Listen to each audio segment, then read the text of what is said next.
Hello, everybody. How you doing? How you guys doing this evening?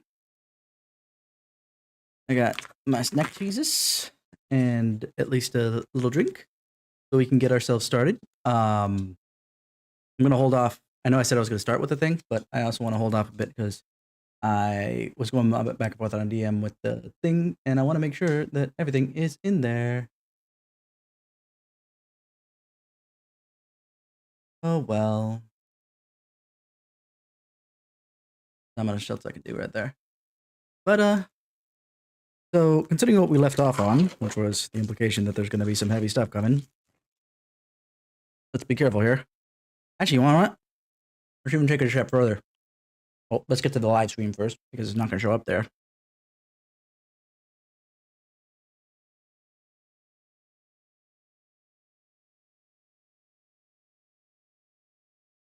Big text thing. So that we can make sure we're golden. And let me actually bring the desktop audio into play so you guys can hear the background. And I'm not the only one hearing the background. Big text. Coco.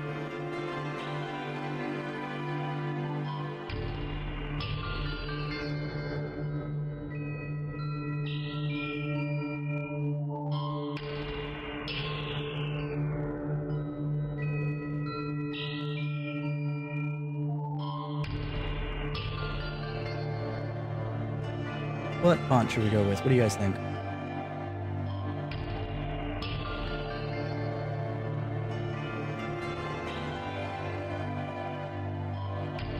No, that doesn't have a bold. I need this to be nice and bold to make sure that people know.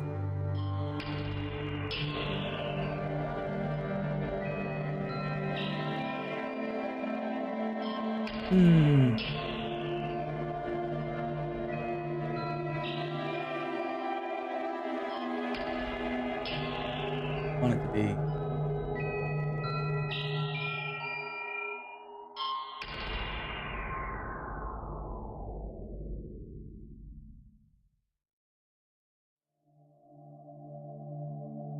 Just like this.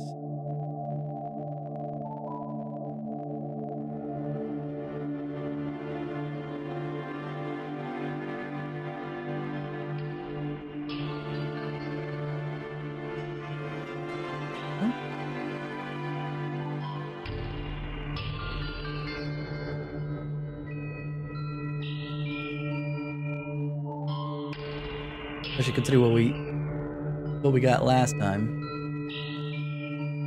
Let me put a background on that. Okay, it stands out a little bit more.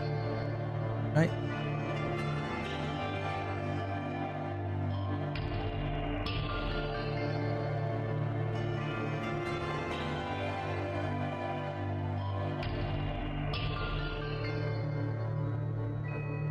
Actually, I should probably do one more thing.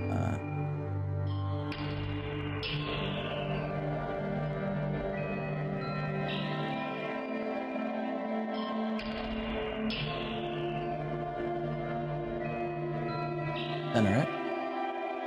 Should have left adjust it. There it is.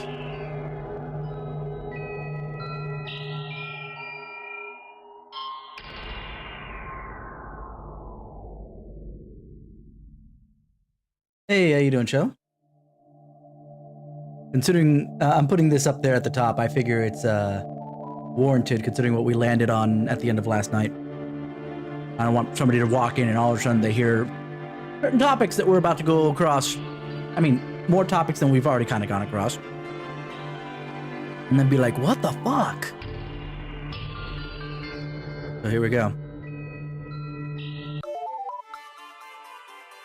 Alright. Let's see if I remember what grades I put some of this stuff at, huh?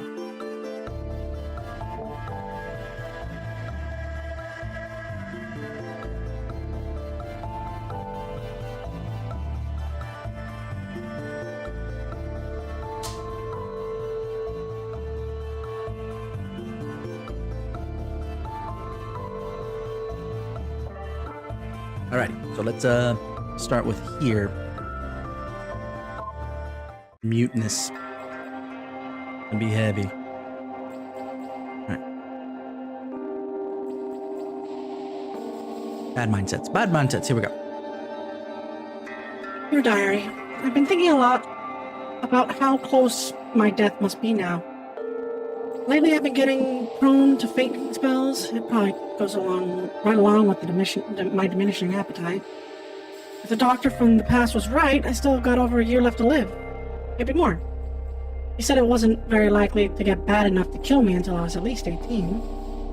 Although, maybe those years in stasis might have changed that. I don't know.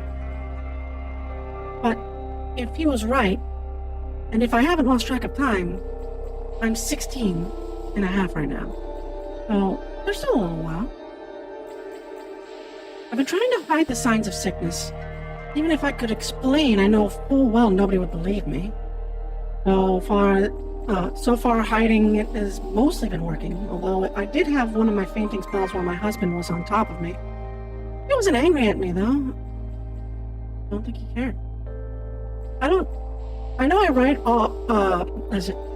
all I write about these days is sex with my husband and conversations with his wife.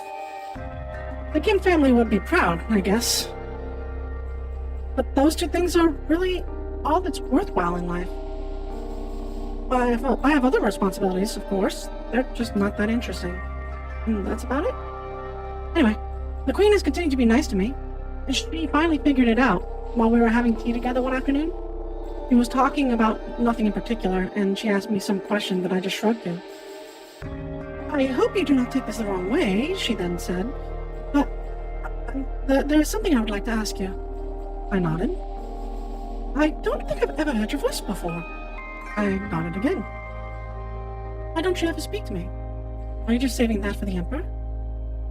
I didn't know how to respond. He was so close to getting it. Bringing up the subject, I wasn't able to. Yet that wasn't the right question. So I shook my head and hoped that her next question would be. It was. Then, he said uncertainly, "Are you mute?" I felt like screaming yes at the top of my lungs. I was so happy she finally figured it out. I smiled, and I was about to nod enthusiastically, but suddenly I stopped. What if she thought less of me when I said yes? If she knew that the reason I was so quiet and demure wasn't because of some sort of discipline? Those things that people liked about me? Would she stop liking me if she knew? What if she told my husband? I was so terrified. I couldn't think of the right answer. If I said no, I'm sure she would have asked to hear what my voice sounded like, and I'd be forced to disobey. And if I nodded, then she'd know that I wasn't really trying hard to be a good wife. And I'm sure she would talk to my husband about it, so he'd know too. But while I stared at her in terror, thinking about how to respond, she sighed and sipped her tea. "Don't worry about it," she said. "You don't have to answer. Please. I forget I even asked." Damn, this Empress is like so badass and understanding. Every single thing about her is so great. I can't wait to have, all sarcasm in my next statement. I can't wait to have her ripped away from us in a very painful and, terrible way. Let's see what Kyung-hae has to say about it.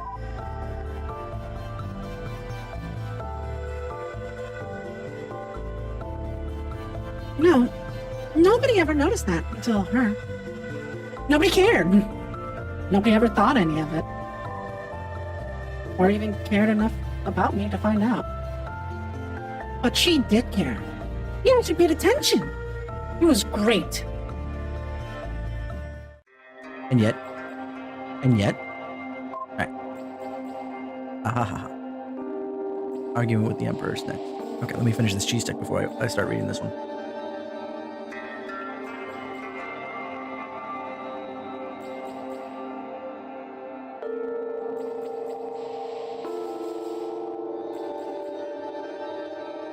My concern over the pale bride's condition has grown. Lately, she seemed to grow even quieter, if such thing is even possible for me to go. Well, perhaps saying she is mute is an assumption too far on my part. I tried asking her directly, but she seems too scared to answer. That simply makes me more suspicious, and I should like to know why. I addressed my husband on the matter, telling him that I wish to speak to the woman of the Kim family house, to see if I could find out what is wrong. He shrugged me off. And don't. They're valuable subjects. The son is someone I have my eye on in particular.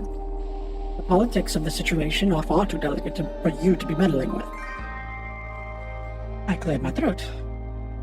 He might be both my husband and emperor, but I would not let that stop me from being bold. Damn, this woman. Knowing the kind of environment that she's in and she does all this crap. All the props to this woman. Holy crap. Now, I know this is based off of an old Korean time frame, but I wonder if these people are based off of real people. Not based off of, but like there was a woman, an empress. It was exactly like this. Oh, that would be so cool. I love it when people in history, you know, outdo what the history says about them. So good. Okay.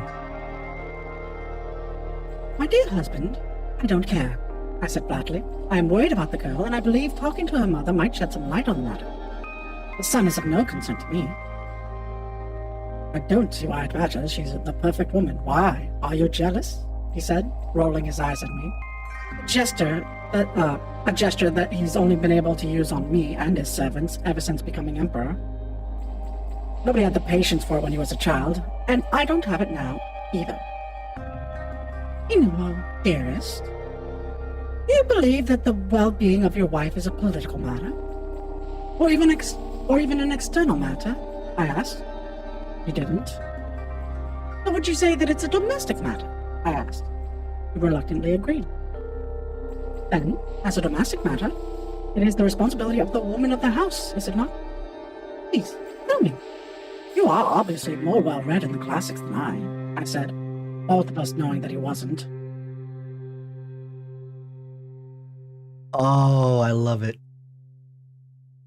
Oh, I love it. That's so cool. This woman, she's wasted in this place. Absolutely wasted. She deserves more. Fine, he said. But just because it is your responsibility doesn't mean that I can't overrule you. He left silent the follow-up. I don't have to take this from you. You do know that my concerns are valid, though, I replied. If you value my opinion, you will let me speak to the Kim mother.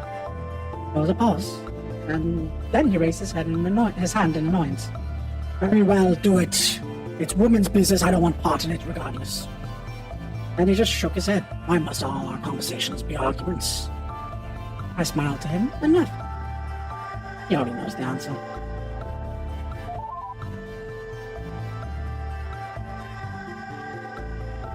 I never knew about that when we were alive. Like most things, I only found out about that after I looked over the computer. It's just amazing me even more. Look at her. She's a woman who actually stood up to a man and won. She wasn't clumsy like I was. She knew how to work it from her position. Isn't that so amazing? Damn straight. That's why I've been complimenting her the entire thing. And here we go.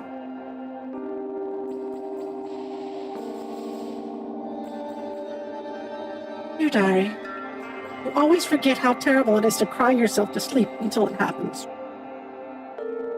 It's just the ultimate feeling of helplessness. What's new there, right? I just miss her. Even if she scared me, I miss her so damn much. Jaehua was the only one who was sympathetic to me. Why did she have to die? Is that my fate? Anything that makes whatever short life I have, let me reread that on. Is that my fate? Anything that makes whatever short life I have left to live bearable must go? Fate hates me. I decided. I don't know what killed her. I overheard one of the servants saying the doctor claimed it was too much worry, causing an excess of wood in the spleen, which he claimed to be a common in oversensitive women. I was baffled by the absurdity at the time. I still am now. Why, my only friend is dead, and her diagnosis is absolutely insane. What do you even say to something like that? Well, I guess it's not like I need to worry about knowing what to say. But in light of that, it doesn't surprise me that nobody ever believed I was sick. With medicine that stupid, why would they? All it does is reinforce how hopeless everything is. I constantly wonder, why did my father or my own doctor think that people in the future would be smarter, that medicine would be better? My servant has been helping me get through all the funeral stuff. Well, I mean, been guiding me through all the rites. Practically doing them for me, really. I'm so weak and so stunned.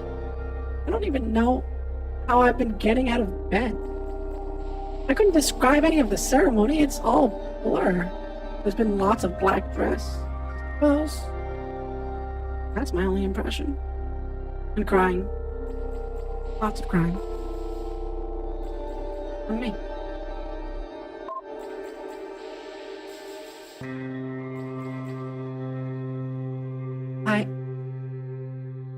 Look, please. You trust me?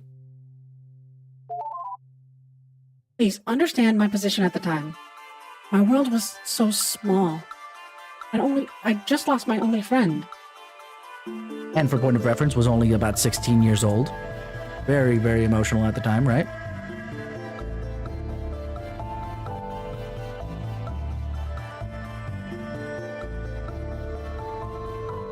Hormones are a bitch.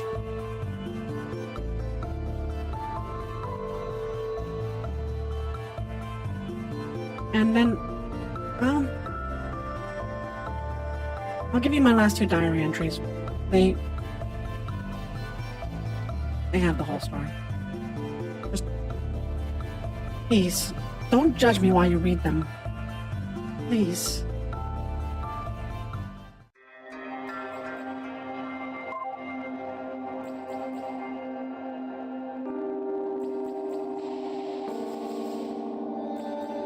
Okay, I think before that we had a couple other... Oh, I needed block 10. I don't want to jump into those without looking at these marital admonitions that were sent by, at this point that we discovered the late Empress. Let's see what they are about, huh?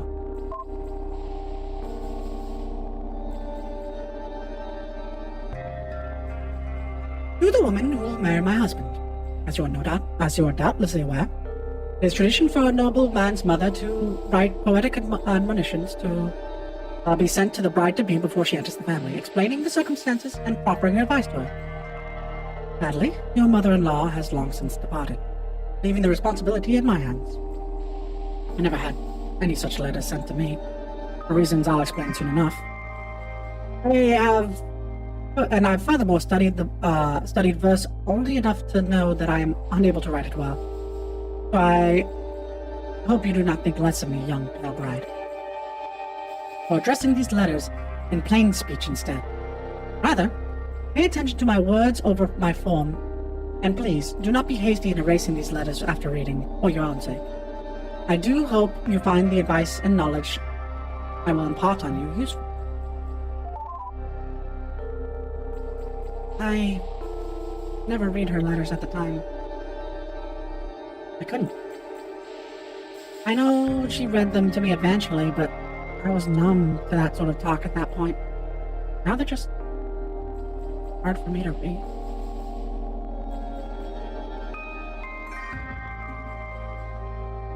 Things get heavy! Super heavy!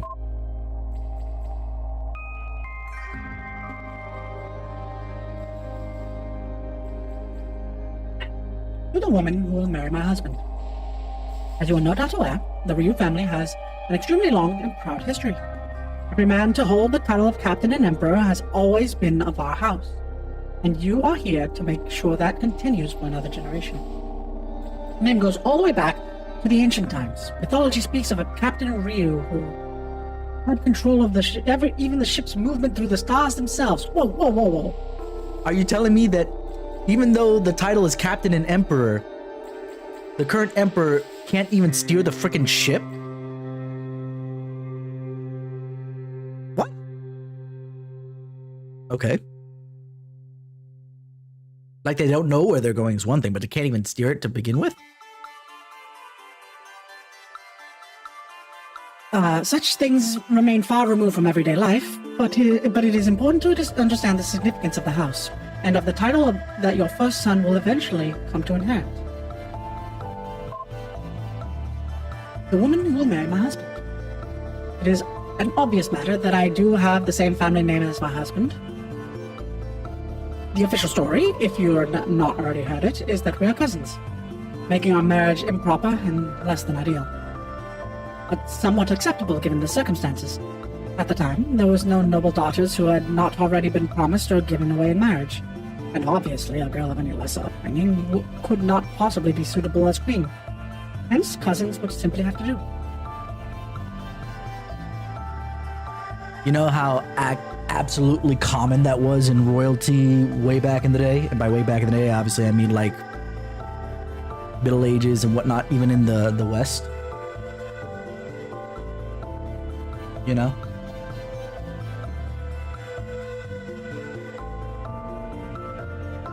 There's a reason why most royalty looks inbred, because they're kind of all inbred by one degree or another. So, this is not something from that. If the reference is to an older time frame of Korean culture, it's not an unfounded thing that is not present in Western culture, because we're more civilized than those of the West, than those of the East. Please. It was all about lineage of kings and noble birth. It doesn't, you know. For all the shit that people give King Henry VIII, he actually married, you know, more common women. To give him a little bit of credit. You know, in between all the noble women for political reasons, of course. So he wasn't immune either. Anyway. Strictly speaking, this is all true. The part about there not being any noble daughters available is not a misrepresentation. And as far as any official genealogy is concerned, the Emperor is the son of my father's brother. The part which you may not speak of openly is that he is the old Emperor's son only by adoption. As far as blood goes, my husband is also my brother. Ooh. Never mind. That's hardcore. Yeah, I knew this was coming just because it brought it up, and I thought it was going to talk about incest and how we think of incest nowadays, that, you know, any relation beyond like third and fourth degree cousins, you know, where it's really hard to tell, especially if the family got separated at some point, so on and so forth. And beyond, obviously. But that it is that hard. It's not.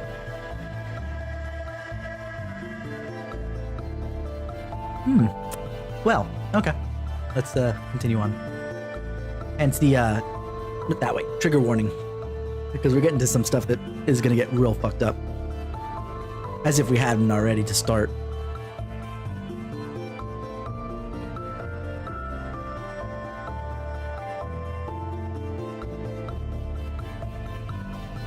Let's see, as children, we never lived together, and it would, of course, have been strictly improper to have spent any time together at that age. I would never say anything such as that my husband actually arranged for there not to be any noble daughters to marry. Out of his desire to marry me, that would, of course, be a rather bold move to accuse the Emperor of such. Oh wow, this is getting even more and more fucked up.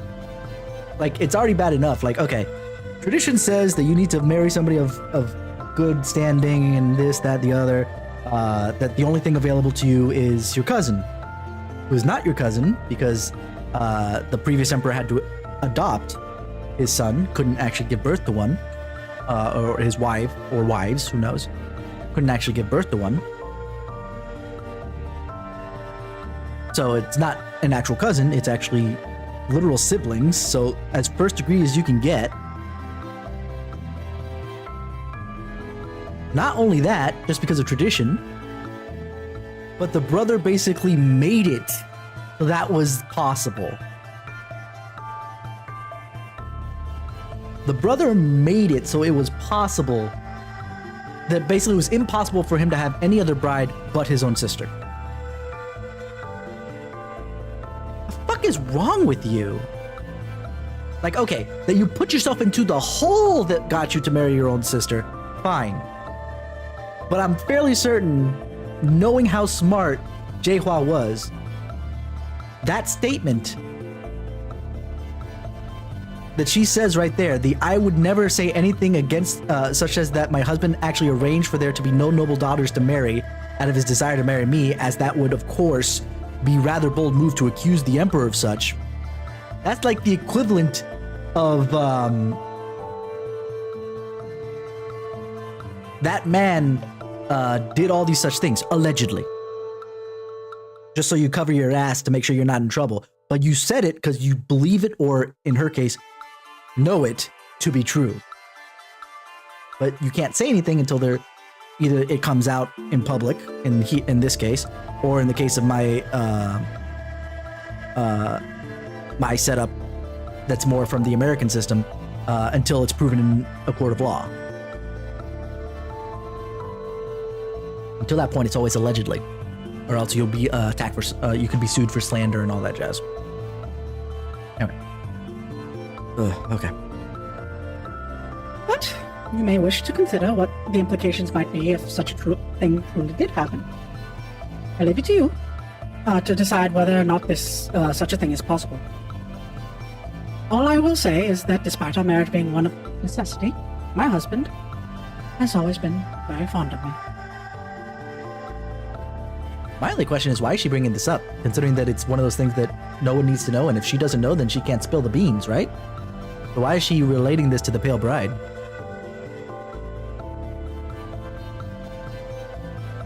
It would be interesting to know what her reasoning behind that is. The woman will marry my husband. As for responsibilities, your burden will be quite light. You will, of course, be expected to be the model of feminine virtue, but truthfully, I do not expect you will have very much trouble with this. So long as you keep your head down, avoid scandal, and keep quiet, that will be more than suffice. That will more than suffice. Sorry. As far as the day-to-day is concerned, you will have nothing to concern yourself with, as this is the royal family you are marrying into. As queen, I run the management of the house affairs and will not require any assistance from you in that regard. As part of the royal concubine's demonstration of modesty, you will have to share my own personal servant. You will have to share my own personal servant and will not have one of your own. While you'll not have to be responsible for all housework, be modest, and do not remain idle at her expense. You are expected to be as unseen as the servants, and to be voiceful only in the most moderation. Not speak harshly to your servant, and be appreciative of what she does, and not incompassionate. I have a feeling that's not actually normal. She's actually just defending her own servant because she's a boss like that. And like the modern version of a boss. A boss. But I have a feeling that's not normal, and that's why she's relating this. Well, it's probably also not normal that she wouldn't have her own servant separately, but she's using that as an excuse to also say, don't you shit on my servant. She's a good woman. Fuck you if you do. Obviously, trying to defend her, the person she knows to a person she doesn't at the moment, because all these letters came out or were sent to the Pale Bride before they met, so. Your one sole responsibility will be spending as much time with the Emperor as it takes to produce a son. After you give birth, you will not need to worry about raising him. I will be there to make sure that all is arranged for. Simply make our husband happy, keep out of sight, and give him a son, and you will have no more to worry yourself with. Does that mean that she would have to be off as soon as she proposed? So it could be kind of like just, no, it was the Empress. It was always the Empress. What are you talking about?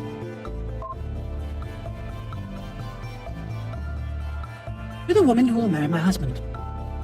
The virtues which you are expected to demonstrate simply are those that are expected of any woman. And given as your noble upbringing, I will not condescend to treat you as if you don't already know them quite well. You are expected to be quiet and obedient to me, as well as obviously to our husband. Perchance you are scolded, trust my judgment as your elder. I will never act out of anger or spite. If scolded by our husband, always respond with a smile, for your relationship must always be warm, and he is a wise man. I do not, however, anticipate such things will be problems. He told me of the interview in which he spoke to you, and had nothing to report at all on your manner of speech, so I will trust that it was entirely proper and polite. In light of that, I will say nothing further on the matter. As far as ritual obligations go, you have none, save for the following in my leave. Both your mother and father-in-law are long dead, so you have no further obligations to them. I have trouble adjusting at first, but I anticipate nothing you could be surprised by. The woman will marry my husband. I will not tell you to avoid court politics entirely, so long as you do not cause trouble, but I will suggest that you simply watch from a distance. The temptation may exist to meddle, especially if you ever talk to the artificial girl, Mute, who lives inside our computer. He's a gossip and a friend of the Smith noble family, and is responsible for revealing much of what they try to keep hidden. She may seem fickle, but she does belong to the House of Ryu first and foremost, and is quite loyal. Nevertheless, meddling is not in your best interests. Do not play politics, not only for our sake, but for the sake of being a virtuous wife. But for the sake of your own family as well. They will receive favor not through any scheming on your part, but through our husband's will. Entertain yourself with gossip if you wish, so long as you keep quiet about it, but stay out of politics. In the end, you will manage to go much farther if you rely only on rewards for being a good wife. You, the woman, will marry my husband. But please, do not think that all of this is meant to say you will be unloved. You may be a second wife, but you are still the daughter of a noble house, and that is precious gift to the Ryu family. My husband has faith that you will bring him a son, and this means all the world to him. Nor am I jealous, for you will receive a heavy burden on our house, and for that, I am grateful. Relieve a heavy burden on our house, sorry. As proof of his affection for you, let me share you one secret, which I have been permitted to tell only you. In honor of you, my husband, in his capacity as captain and emperor, has permanently changed his admin password to your birth name. My new sister, you will be brought into the Ryu family not as a mere lowly woman, but as a symbol of power in the inner chambers. You will not only represent the continuation of the Ryu bloodline by providing him a son, but your very name will represent the power of the captain's computer. Understand this, pale bride. Your duty may be great, but you will be loved. I know I already read that one, but I felt it appropriate to read it after reading all the other admonitions. Okay, what was the one with the, yikes? Here we go. No, it's the same stuff. Okay. So she has nothing to say about all that stuff. I know she already warned me about the,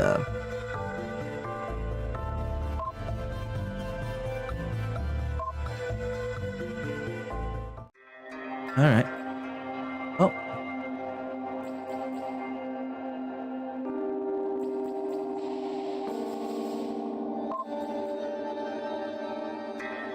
Dear diary, it sounds so pathetic to say.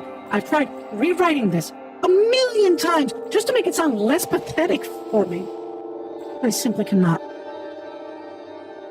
There were two things that made life worthwhile. Two things that made this last year before I die bearable. First was Jay Hua's company, being the one person that was friendly to me.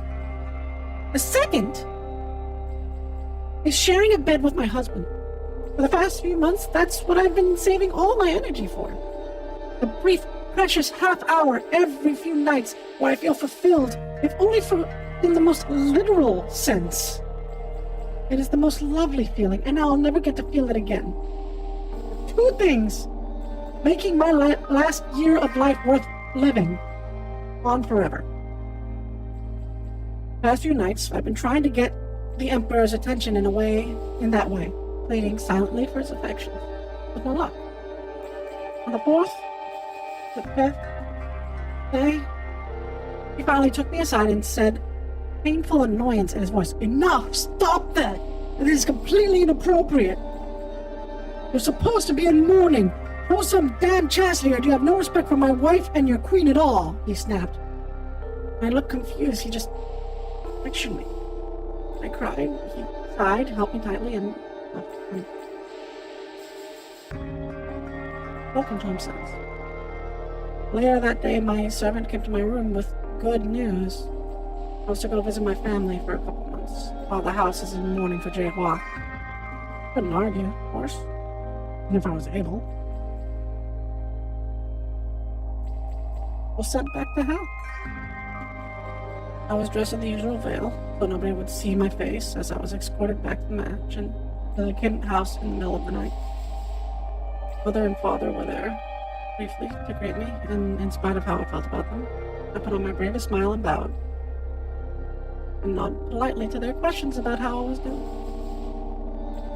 They had to go to bed, and left me alone with sister. Yon Seok was nowhere to be seen. "Hi," he said. "Never thought you'd end up visiting us again so soon." I shrugged. "Well, let's have some tea." "Just us. Still around," she said. Nodded. "Like a good idea?" And there was a pause. "Well, go make it," he snapped, removing any doubt that she might treat me with any sort of friendliness. Of course I made the tea. I don't disobey her anymore. "Thanks," she said.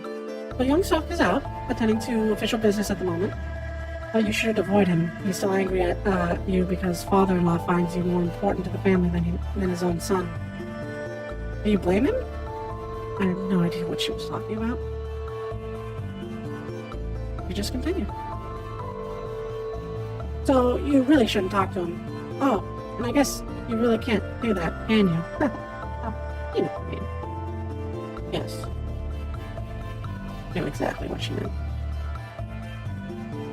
"I'm surprised you're back so soon, though, especially now that you don't have to share a husband. Does that mean that you're the primary wife now?" I didn't know. "Does that make you queen? Oh, what great fortune you have! Father-in-law must be so proud of you." I stared at her, wishing nothing more than to be able to kill her through sheer force of rage. Could she possibly say something so awful? My only friend was dead, and here she was taunting me? What an awful thing to do. But I couldn't hate her to death, so no matter how much I tried, so instead, I tried holding back angry tears to hide my weakness. Couldn't do that either.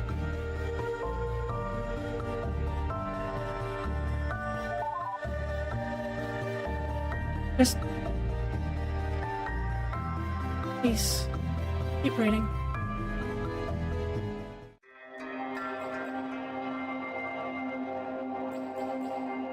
Ma'am, yes, ma'am.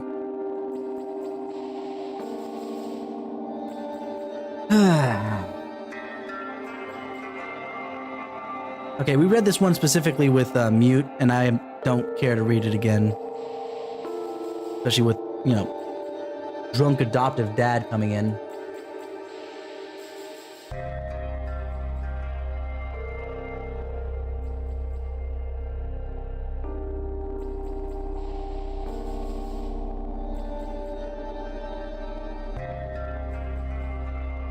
And then her rage, wanting to kill him, etc. There we go.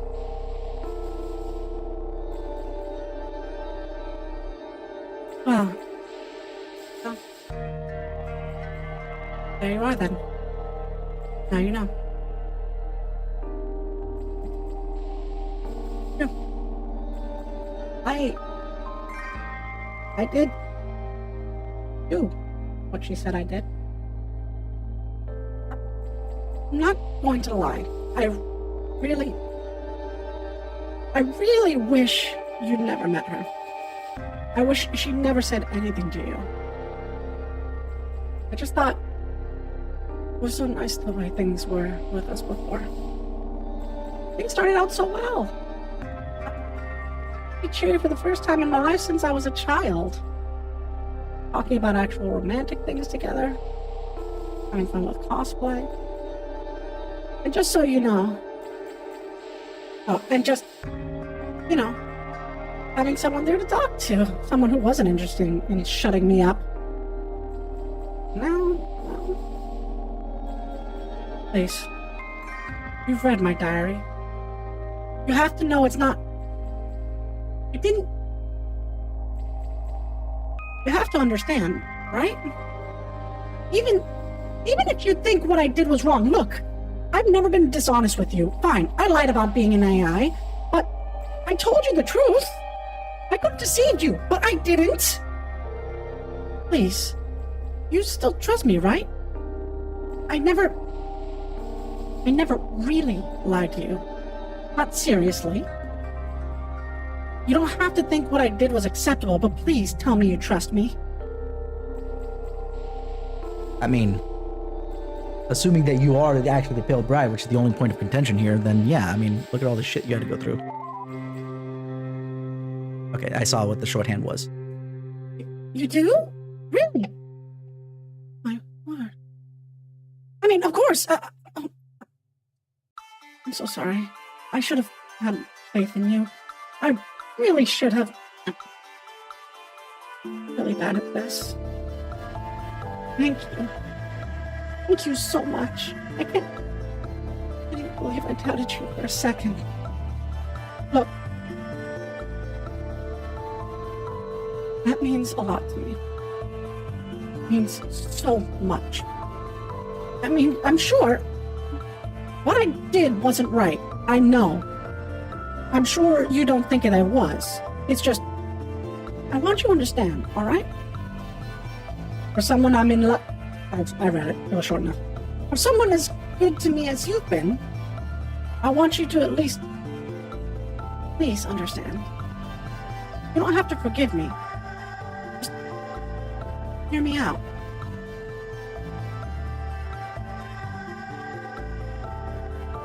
People say forgive and forget. That's bullshit. I'm not saying that you shouldn't forgive, but you don't have to forget. There's no reason to forget. Just hear the person out, and you can forgive them if there's, mitigating circumstances and all that jazz. But forgive and forget is a little bullshit. I won't say it's bullshit like you can't do it, because you can, but then you open yourself up for, repeat offenses. So, anyway. Thank you. Thank you so much. You're a really good person. Much better than me. Thank you. Then, very well. Probably better that I show you. There's a data block that contains all the logs that matter. My family encrypted it because, well, it should be obvious after you read it. You need to drop down to the terminal and type decrypt block 7. Let me know once you've done that, and I'll show you. Very well. What blocks are we missing, by the way? We have 1. We're missing 2, which I assume probably is through mute. 3, 4, 5, 6. We're gonna get 7. And we're missing 8, which might also be through mute. 9 and 10. Alright. So let's drop down. It was block 7. Decrypt. Block 7. What?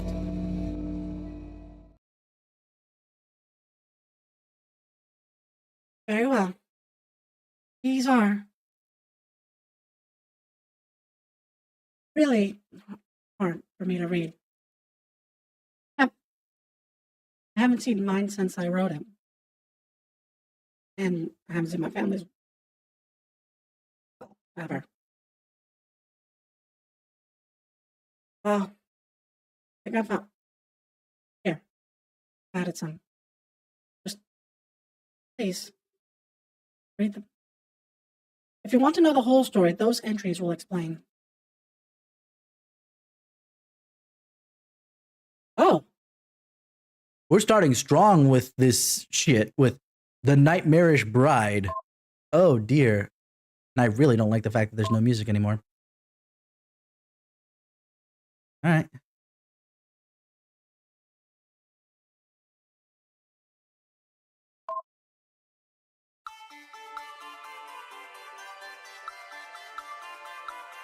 it seems that in the year I spent living at my parents', everything has gone to hell in my husband's family without his knowing. Really, I should never have left.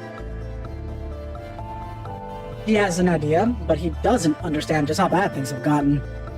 When I left, it all seemed under control. The pale bride would be of the right age to be married to the emperor soon enough, and we would be able to use that connection to bring favor to our family. A good plan. Yep, it turns out the pale bride is not even close to ready for marriage. Age has nothing to do with it. It's the maturity that she lacks. When she first woke, right before I left, she seemed a little confused, but that was hardly unexpected. She had a whole new family to get accustomed to, and it seemed obvious enough that anyone born so far in the past would have some difficulty adjusting to modern life. But this was far, far beyond that. There's something simply wrong with that child. Oh dear. You always have an issue when someone says there's something wrong with that kid, as opposed to, I wonder how I can help that kid be, better. Not normal, just better. Or adjust. Or there's something wrong with that child. Never say that to a kid. And rest assured, she was 13 at the time. She's a kid.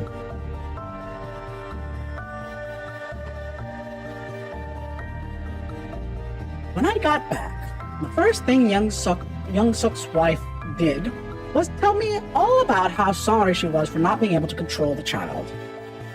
I rolled my eyes, as if a grown woman couldn't handle someone of her age. How are you going to raise my grandson like that? I asked. She was quiet and let me see the pale bride for myself. First time I saw Young Suk tried to get her to do something as simple as sort out his laundry. He wasn't just disobedient, he was openly defiant. When I stepped in to admonish her, it had absolutely no effect. All she did was argue back. I tried every approach I could think of, appealing to filiality, explaining how important a virtue obedience was, even trying to appeal to sentimentality, everything. She just kept saying the same thing, that it wasn't fair to make her do it. Here's the obvious concern, and it's what I said to her. Are you going to tell your husband that he's not being fair when he wants something from you? I thought that would put some sense into her, but no. She such a guess. There's no way this unruly child could possibly be marriageable. Not like this. She'd be sent back within a day. And with good reason. What man could possibly want a nightmare like her in his life?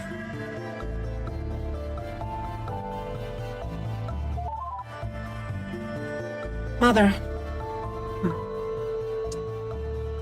I don't really know what to say about her, even now. This is the first time I've read what she wrote, and it's just almost more. Here, come for yourself.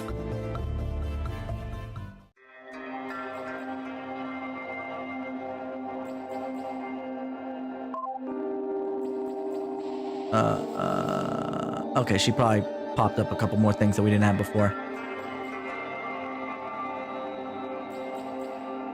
Let's go in order. Let's go in order. I think that's probably what is maybe not intended, but what might be reasonably expected to be, expected. I repeated myself, whatever.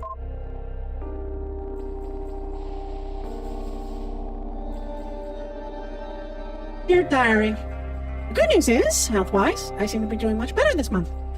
I'm sure this isn't a permanent thing. It's happened before. I can't really remember I can't remember how the doctor from the past explained it anymore. But he said it was pretty normal, and not something to get my hopes up about.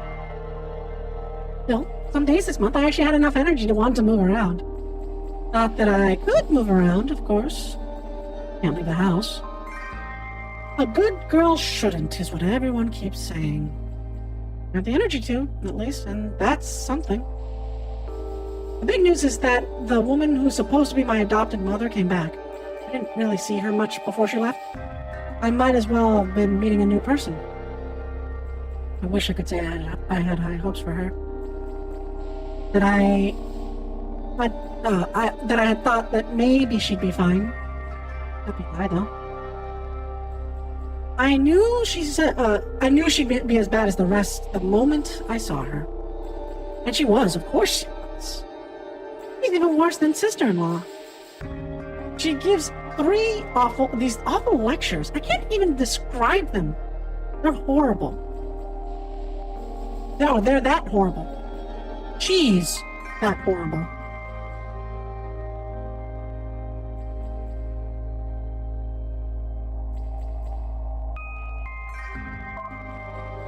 If you're so worried, why don't you just explain everything to her simply and rationally? Jung-soo asked me.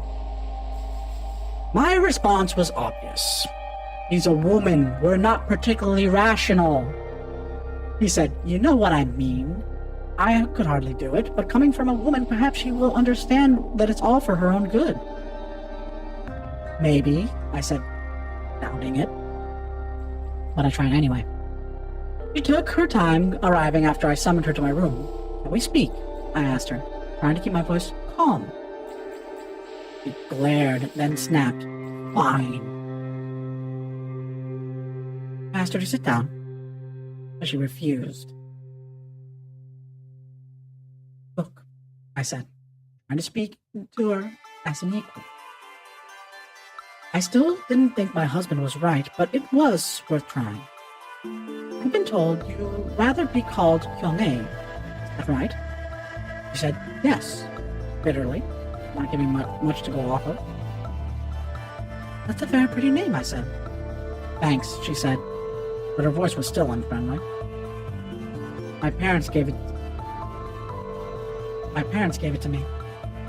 I said, you must miss them very much.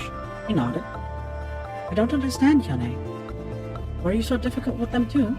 No, she said. They were nice. They actually cared about me. They're nothing like you people. I sighed. I care about you, Hyun-ae. You're part of the family. You're kin. Your parents are ancestors. And I know they think it's very important that we raise you right. If you want to be a bad, unfilial daughter, and treat us without any respect, well, you wouldn't be the first. Do you really think an old woman like me cares that much about your opinion of me? I thought maybe I'd try to appeal to her selfishness. Her marriage is important to the family, but clearly she doesn't care about filiality. It's you I'm worried about. Do you think any husband is going to put up with the way you are, even for a second? He kept glaring at me. That's all you keep talking about. Marriage, marriage, marriage. I'm 14. I'm 14 years old. What's wrong with you? Why does everything have to be about some man? Why do you have to marry somebody that you picked? He screamed at me. I remained calm. You're going to be a royal concubine, Hyun-ae. We're not dumping you off with just anyone. There's no better man. I don't know if you were already engaged in the past, but your parents would do the same if they could. It's what's best for you. They would want this. No, they wouldn't, she shrieked.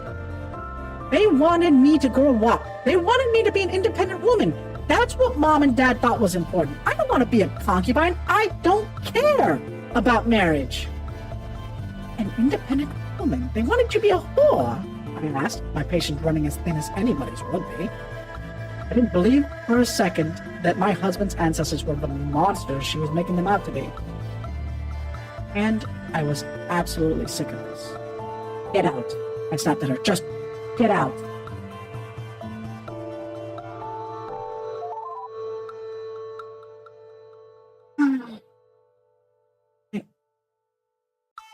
showing this to me because you want to see more from her? No, I'm doing it because you lit up like you had something important to say, but I will take it. Sure, why not? I want to see her point of view, as wrong as it is. Oh. Well, in that case, there's nothing I can do. She really didn't write about me much. There's nothing else of hers that's in here relatively relevant. You've seen it all. Sorry.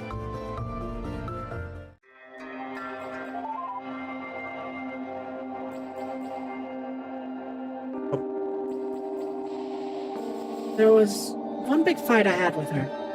The one that changed everything. The one I finally lost. My diary makes it sound really dramatic. I know I was young at the time, but really was. Just read it. Exactly how it went.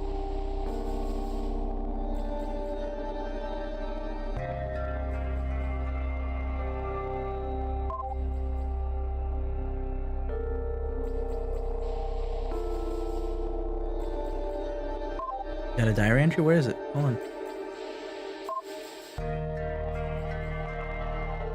Oh, well, we'll go through these other ones then.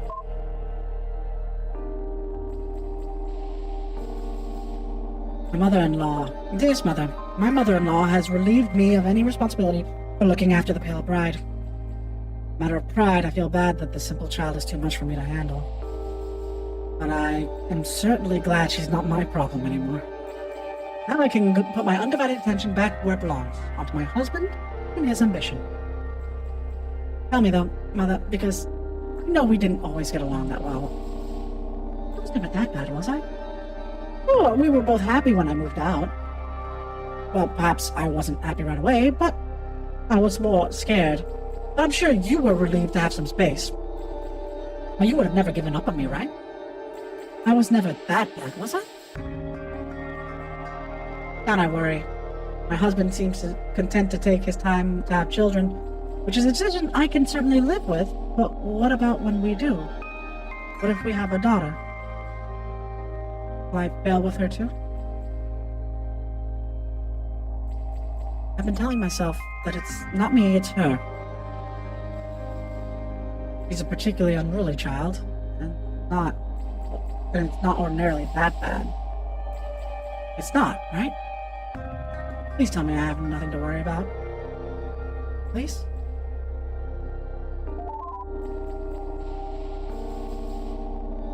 You know, never really did like her. When I woke up, she was just this awful person who kept saying the most awful things. Never as bad as Mother, but still. And I didn't read any of her letters when I was alive, of course. But you know what really surprised me? It made such an awful impression on my life. I hated her the most for so long. And she barely even ever mentioned me. All my suffering was just a minor distraction to her, nothing more. Insignificant compared to her man.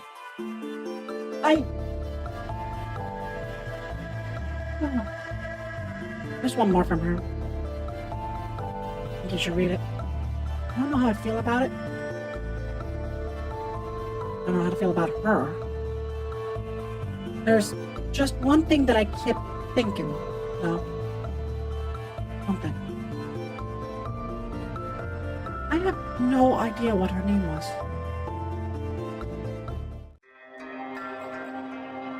It does say Young Suk's wife. It doesn't say anything about her name.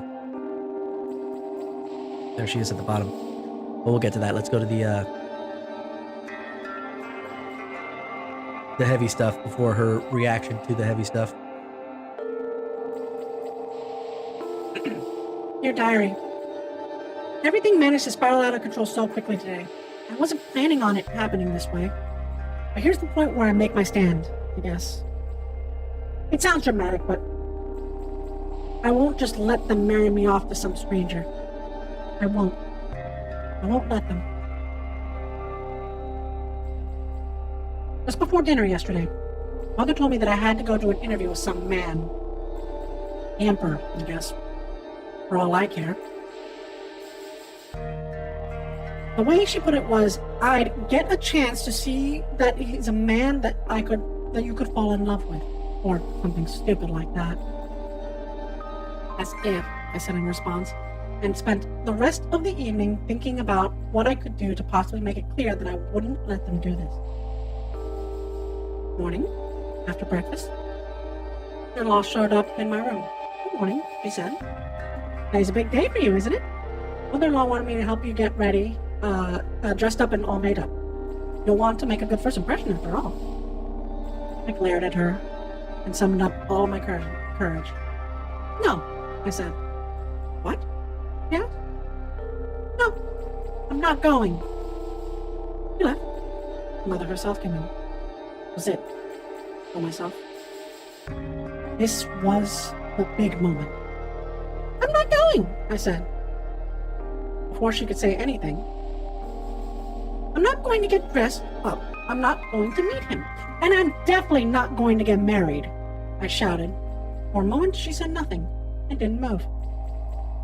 Then she left too, without saying a word. I thought that would feel good. But it didn't. It just made me worry more. I couldn't possibly have won that easily, I thought. And of course, after a few minutes, she returned with Father, who looked incredibly angry. Ming-Jung says you're refusing to get ready for your interview, he said. I stammered, not used to talking to him. I won't go, and I won't get married. He walked over in just 2 strides, and glared at me for a second. I had no idea what he was going to do. Then he slapped me in the face, so hard that it knocked me over. Yes, you will, he said. I'll drag you there kicking and screaming if I have to. My face was so much pain. I forced myself to sit back up. I won't, I said, bracing myself for if he hit me again. He did. Yes, you will, he said. Couldn't keep this up. It already hurt so much. I couldn't brave that out. And it came to me. If you make me do the interview, I said, I'll tell the Emperor that you've been conspiring behind his back. That was all I could think of. And all I could do was cross my fingers and hope that the threat worked. Had to. Glared at me, and in that moment I knew. It worked. The 2 of them looked at each other, and then they both left together. That was 3 hours ago. I don't know what's going to happen now, if my face is still swollen. It still hurts. And I didn't want it to go that way. That's me, making my stand.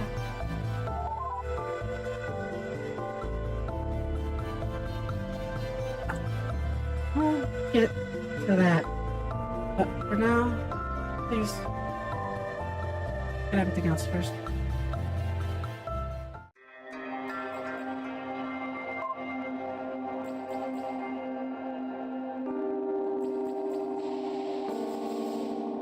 The pale bride picked the worst of all possible days to throw another one of her childish fits, refusing to even get dressed for her interview. And this one was the Emperor himself. Not even my husband was able to get her to listen. He had to personally apologize himself for not being able to bring her as scheduled and lied about a sudden illness. You have to do something about her, I said to my husband that evening. He's completely out of control. I know, he said. That is quite clear. He looked so worried. I hugged him, tried to comfort him. Everything would fall apart if something couldn't be done. He threatened to say something stupid and dangerous to the Emperor, and we were both scared that she might. Maybe it's time to do something drastic, I said to him. He nodded. I know. I can only think of one idea. I do not like it.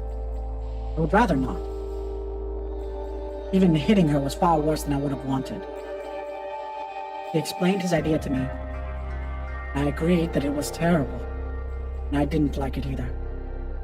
But it would stop her from arguing, stop her from ruining her own life. My husband was, as always, right. There was only one way.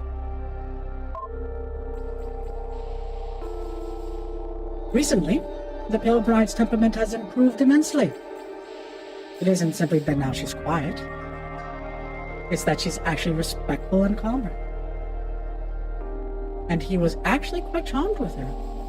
I'm just so happy for her own sake that she finally stopped resisting the marriage. It's all coming together now. A date has been set for when she'll be sent to live with him, and in the meanwhile, things at home have been peaceful again for everyone. Actually, it's better than that. I've been spending more time with her of her own free will. I've been giving her advice for coping with the marriage, and now the girl actually listens politely. Otherwise, there's little else to write about. I wish there had been a better way to get her to behave, but in the end, it seems to be working out. I can't imagine how awful it would be if she'd refused. Never leave the home and simply made life hell for us, or worse. If she had gotten sent off and tried to pull any of that on her husband, she'd get sent back for sure. Maybe now, things will finally start to come together for the family. I must admit, for a time, I doubted the optimism that Jung-soo expressed in the 319th year. But now, seems he was right all along. What a relief. Of her own free will. I can't believe she actually said that. It's wrong. It's completely wrong. I can't believe she would actually possibly thought that. Unbelievable.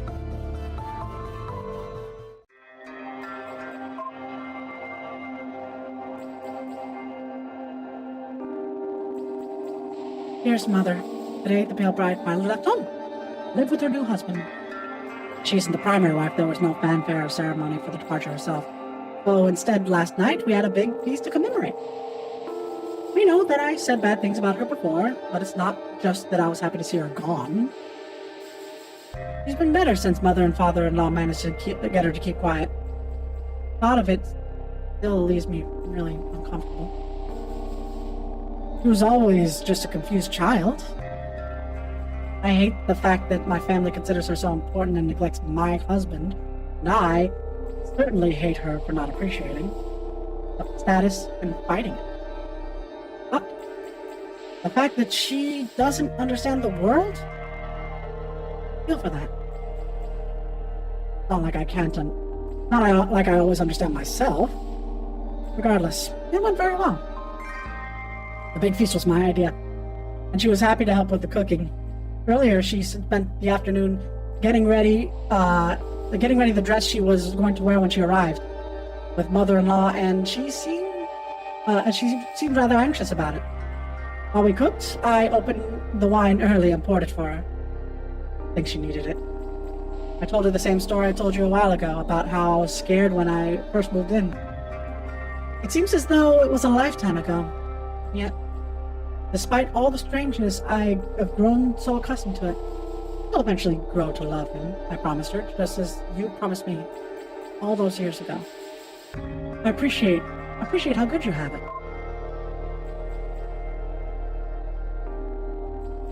You've read almost everything now. I know you've had faith in me, and I promise it hasn't been misplaced. There's just one more thing. I don't think you'll be surprised. You seem smart. I'm sure you've already guessed. No. Go ahead. Ask it. Ask me the obvious question.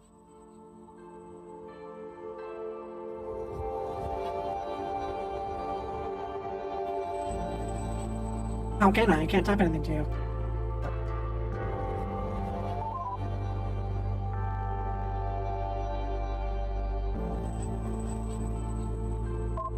Oh, I'll probably have to go back to that block and submit the plan.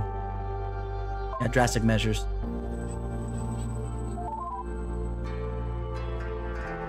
How did the big fight end?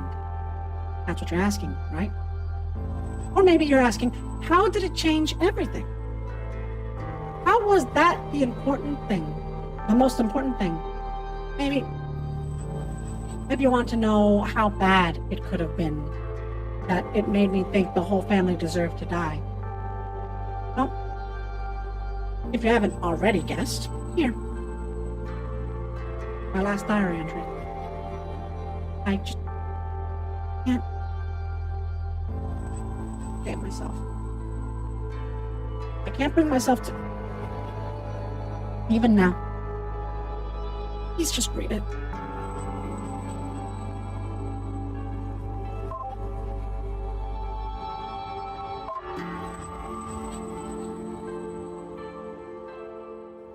Your diary.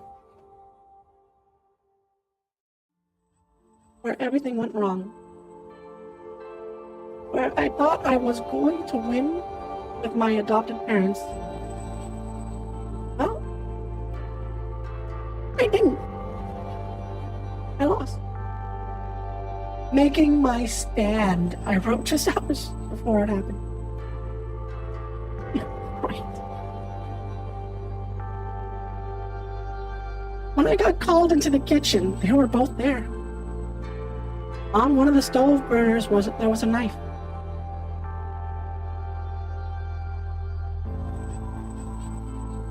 Give me a second. Put this right here because it's gonna get real heavy right now. If you're unaware. I know where this is going in particular.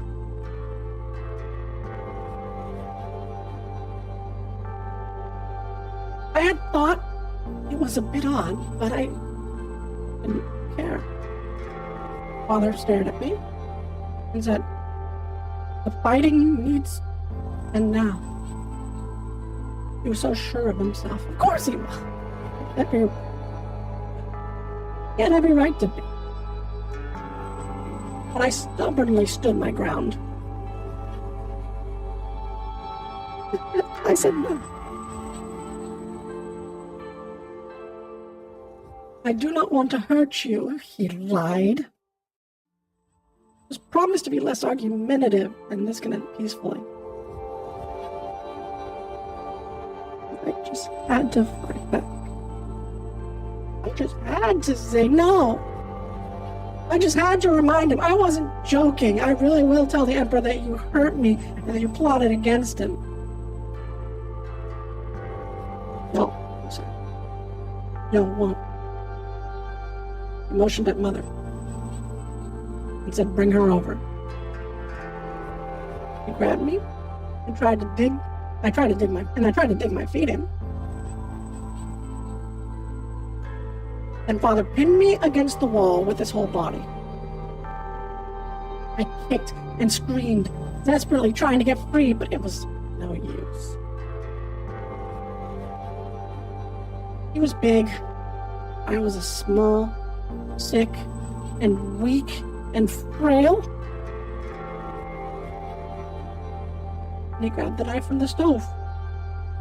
And I shrieked horror. "No," I screamed at him. "Don't." But then Mother grabbed my mouth, held it open. I tried to keep screaming. I was powerless and terrified.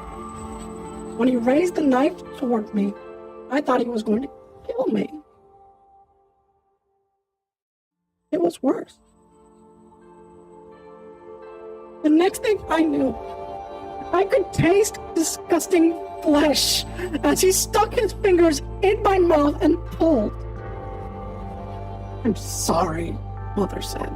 Then briefly, I could taste the steel. Then nothing but blood.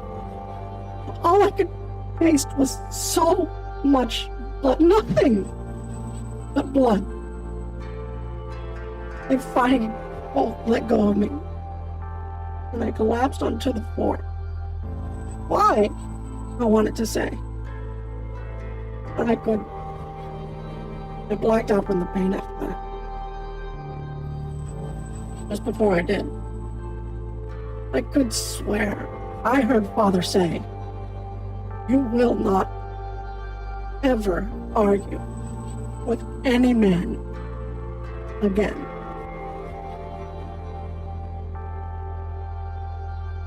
He was right, of course. That is a damn bit of effective writing right there. That last line. Holy shit. How many times have we heard that from every single woman, whether in sarcasm, just out of, you know, the habit of what they're supposed to be doing in the case of like the Empress, or in actual, you know, I wholeheartedly believe this stuff that I've been force-fed this in my entire life in like sister-in-law, right? She'd been fighting all the way up to this point, and finally she uses the same lines that every single wife has used when speaking to their husband at one point or another. He was right, of course.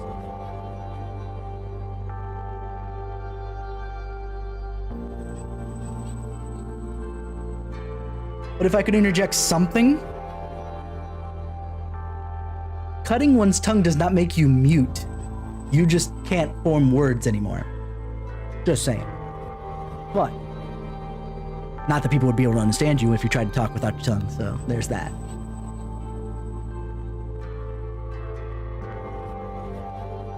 Because the vocal cords aren't damaged when you cut out a tongue. Anyway, let's let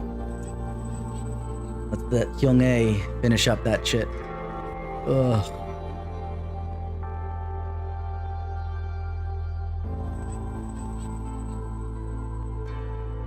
What are your feelings, chat? I mean, obviously it's wrong on so many levels, but just...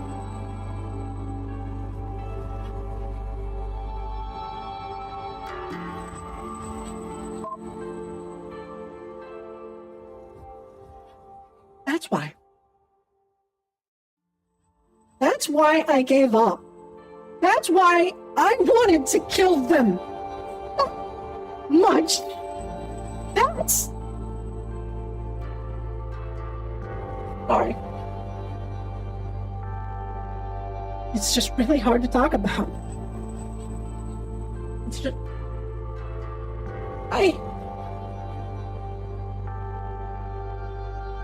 I'll try.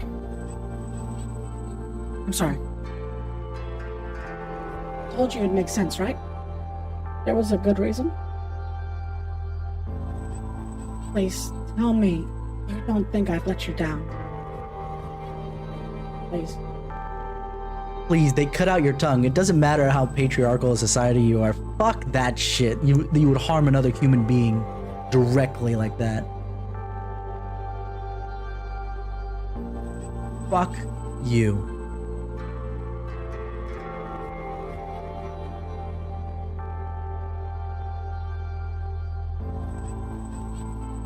I remember a specific clip. Like, fuck you forever. Fuck you. No. And go fuck yourselves, you fucks. Basically, that's how I feel. I haven't? You don't... You mean you understand then? Oh. Thank you so much. Really means so much to me. I'm so glad. I don't know what I'd do if you didn't think... Oh. Thank you. Thank you so much. I was terrified. Oh, terrified. I thought you might not. Thank you. Thank you so much.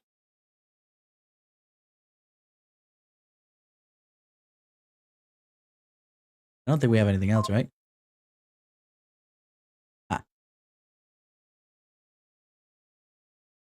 No, I want more log documents. Go away, bitch. No, I'm kidding. After that, I'm not going to be that mean. Right.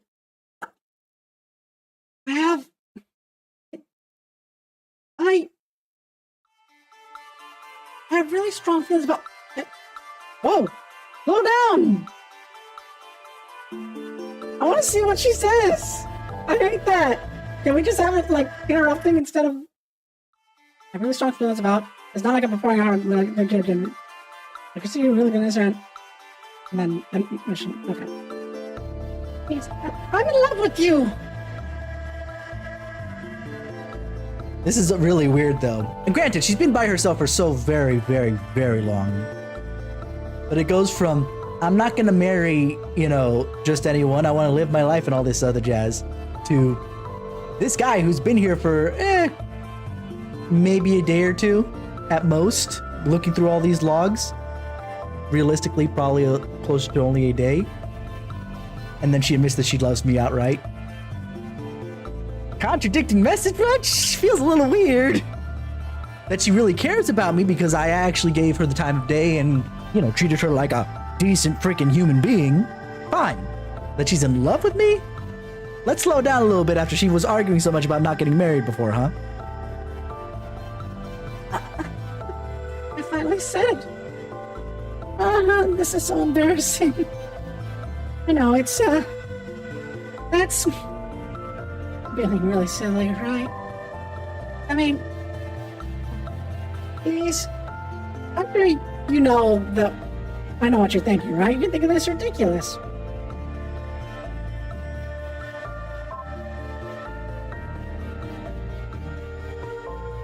Only because I know what the game is asking of me. But I also want to see what happens if I tangent away the other direction. Because I know there's two different endings, specifically along this path. One is you leave as friends, the other is you leave as, you know, lovers, essentially.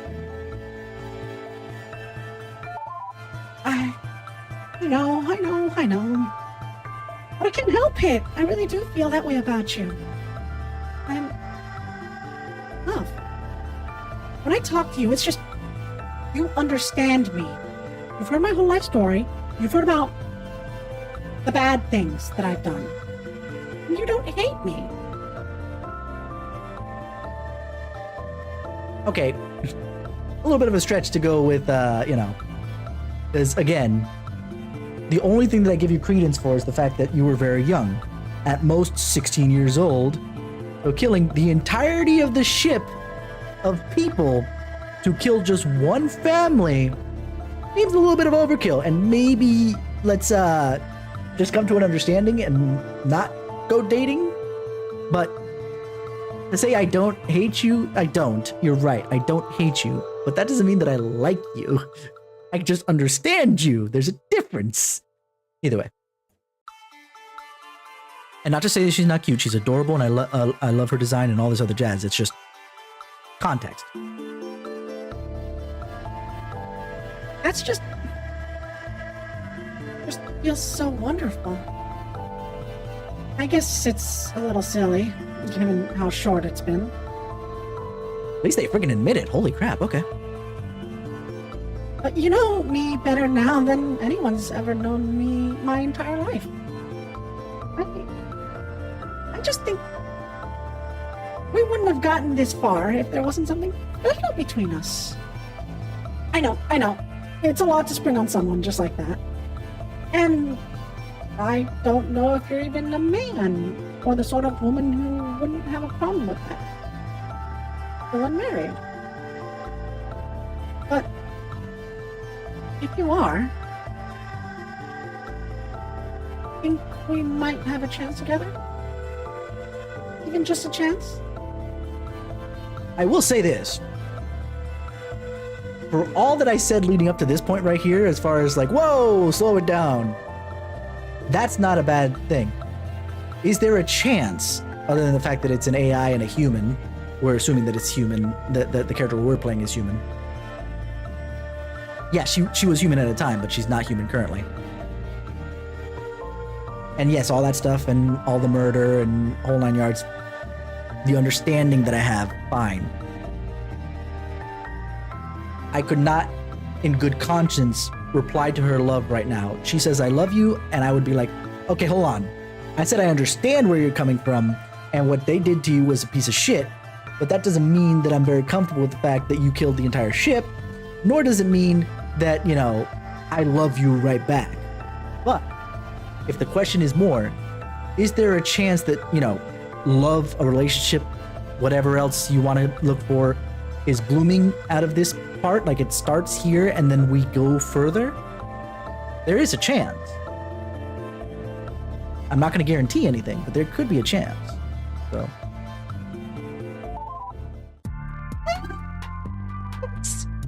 truly the most amazing thing I've ever heard in my life. Thank you.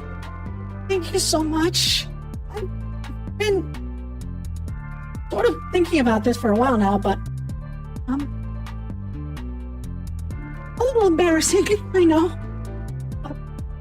Well, we don't have to rush to get married or anything. I mean, you know how scary it was the last time I was alive. I just really like to just be with you as an equal. When I first read the first part of that line, I was kind of like, oh, whoa, where was the character growth? I mean, like, yeah, she got beaten down and disrespected to the point where, again, perfect writing, the fact that she said the same shit that all the other women would say about their husbands at one point or another. But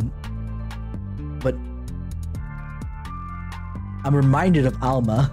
I'm feeling like Alma from freaking Valhalla right now. Like, oh, whoa, chill. But then I realized, okay, she's just mentioning it, but probably just because most of her, very remembered life was that. And so a lot of it was about marriage, so that was the first thing that would come top of mind. But she's trying to dissuade that and saying, look, it's not that I want to get married. I just want to be with you. I want to be yada, yada, yada.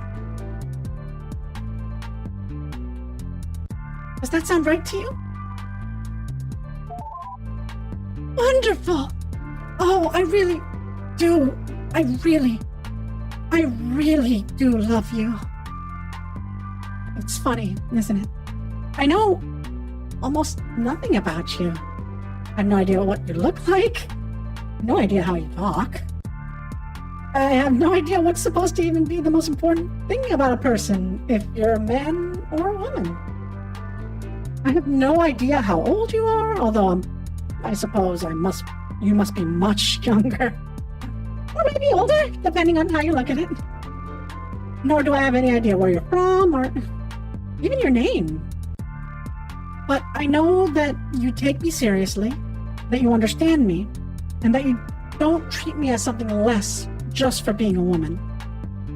I know that talking to you makes me feel better than I've ever felt in my life. Better than you felt when you were a kid with your actual parents trying to find a solution to, yes, a very degenerative immune sickness, whatever it might be. But even better than that? Really? Although, yeah, being an AI, she wouldn't have that hanging over her head, even though she would have the family and all that other stuff that would make her happy. So if she's happy plus not having to deal with the disease, so yeah, maybe, yeah, okay. Point made. And that's good enough for me. That's far better than I've ever had. Oh, very well. I'll decompile myself now. That way you can just drop to a terminal and type download and copy everything to your ship, including myself. It should only take a few days to do a complete transfer. I'll see you soon. All right? But this is how my sister-in-law felt on her wedding night. Wait, are you saying that you saying that she's feeling wet at the same time as everything else? Because her sister-in-law mentioned something about her, she was feeling it in her hips. I'm so very confused right now.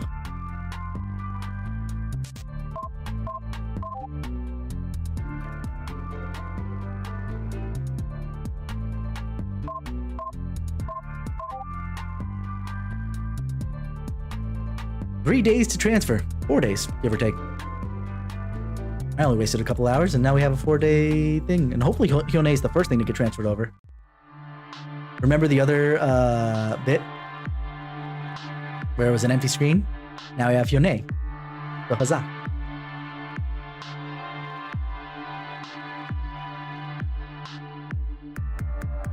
Incoming message. I'm not gonna switch my voice like I did before. Good work on recovering the Mungungwa files. I just spoke to the sponsor's representative on audio. I've credited your payment with standard account. Listen, I've got another job line.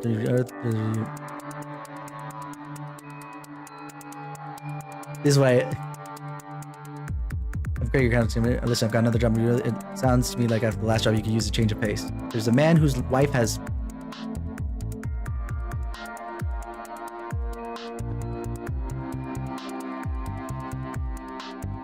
ending 2.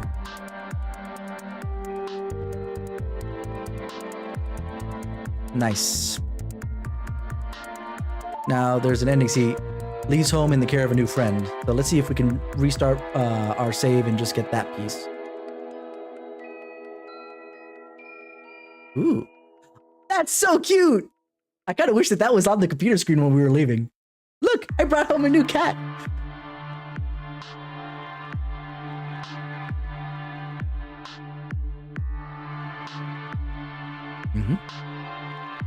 Oh, damn, why didn't I dress her up as a detective? She looks so badass.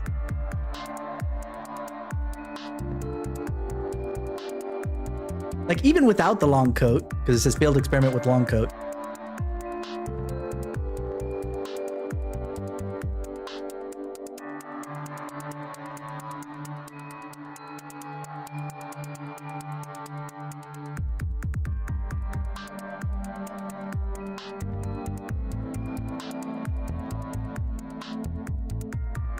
Oh, okay. Let's see if I can,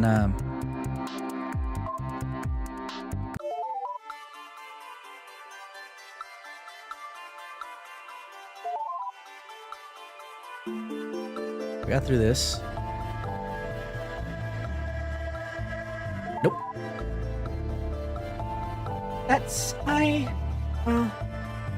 It was a long shot, I know. I'm not mad at you or anything. I had to say it. If you can understand everything I've told you, I'm sure you can understand that. I've been holding that in for a while. It's just, jeez.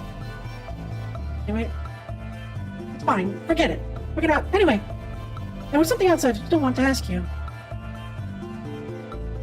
It doesn't have to be as your wife or anything, I understand. What did you say?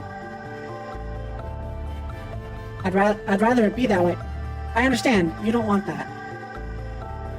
But will you please take me with you? Just, as, word? Well, I can't think of it. What's the word for a good friend except female? Drawing a blank here. Yeah, because you would say girlfriend, but girlfriend also kind of side to side goes to, you know, a romantic relationship as well. Well, whatever it is. I mean, I just mean like that. Will you take me with you? As a passenger? Thank you. Thank you so much. I hope I don't sound ungrateful. Even if you don't feel the same way about me. It's the best thing that anyone's ever done for me. Okay, so now I'll get the same stuff.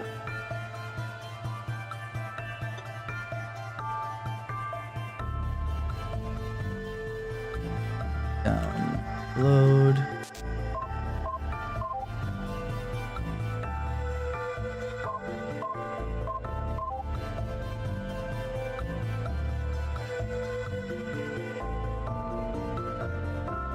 And now we go back and try to do this with Mute to see what she proposes to us, huh?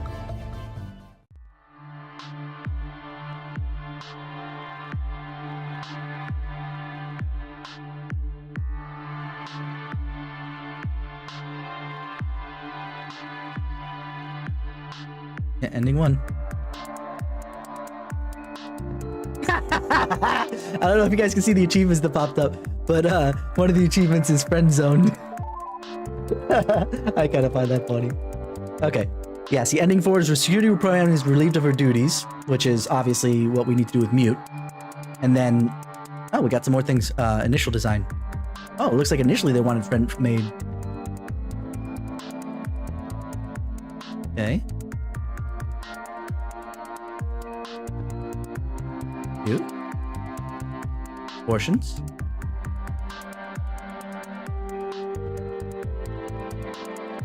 Pencil skirt, pleated. I think they ended up with, oh yeah, the puffy with belt accessory. I remember the belt accessory.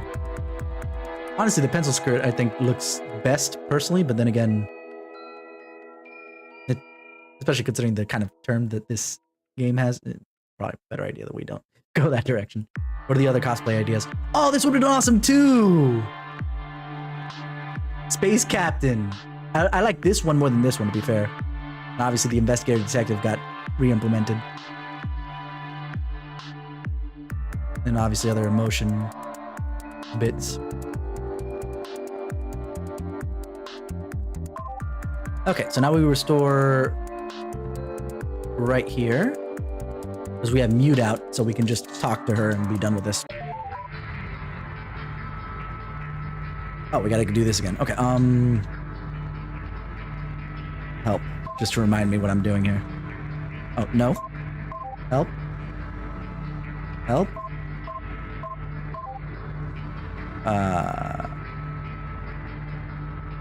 PSS.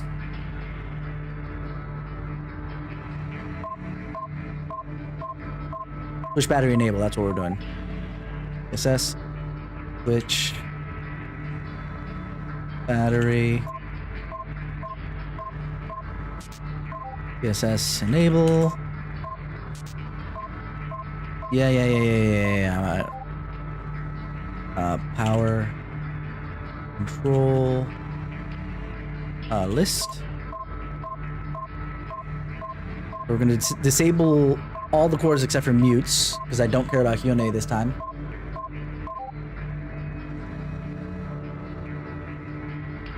Just for the time being. Actually, no. We will transfer copy because I don't want to have to do this part twice. Copy core 2 to core 1. All right. So power. Oh dear, I completely forgot, and I can't scroll. This is the worst part. Help. Power control. Power control. Disable. Core 2, core 3, core 4, core 5, core 6. Rail, waste. And we'll do another list after that. Oh, because I did tail, not rail. Whatever. Power control list. I want the bulkheads to be there, so we're turning off communications. Okay, so power control disable mute. No, not communications. We want to keep that. Docking. Gravity. Then sensors. Rail.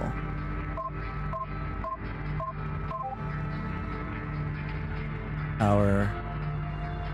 Control. Enable. Life. Port. PSS.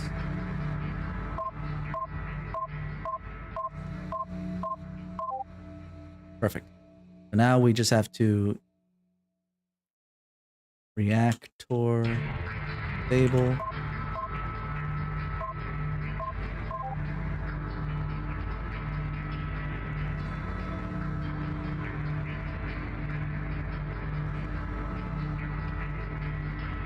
Doing good. How are you guys doing tonight? I haven't heard much from y'all, all y'all in chat. Power, control, stable, bulk,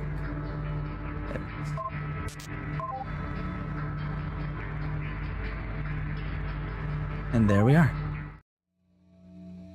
But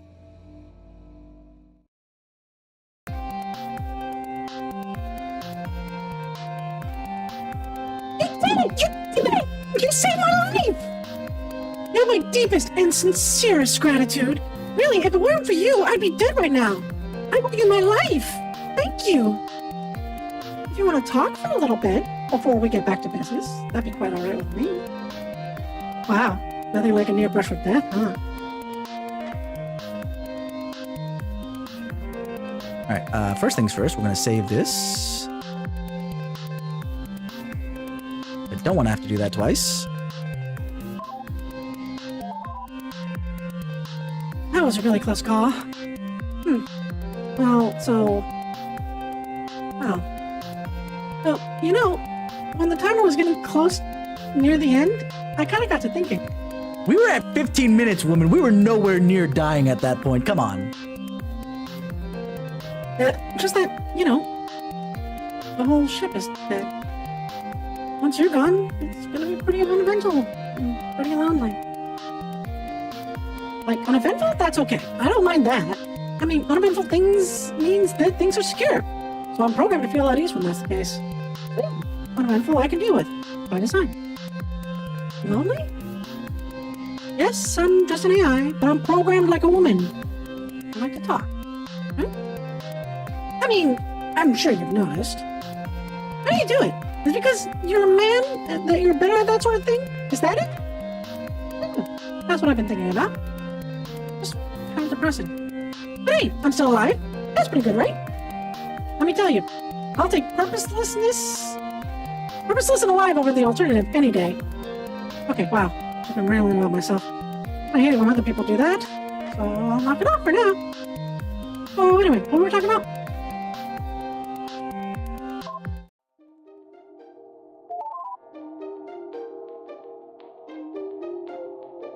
Well, I guess there's not really much chance of asking her yourself now. Guess it'll have to be from me. Yeah, I'll leave it to you. Are you sure you want to go through with this? Okay, then.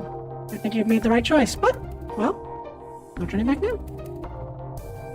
You don't want to read all her diaries. It's just really grating and whining. Even I couldn't bring myself to read much of it. But here, there's one in particular I think you should see. And I swear this is her own words.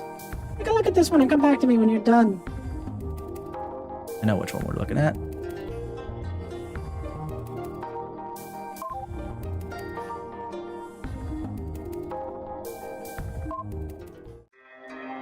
We'll just flip through it real quick because we know this one.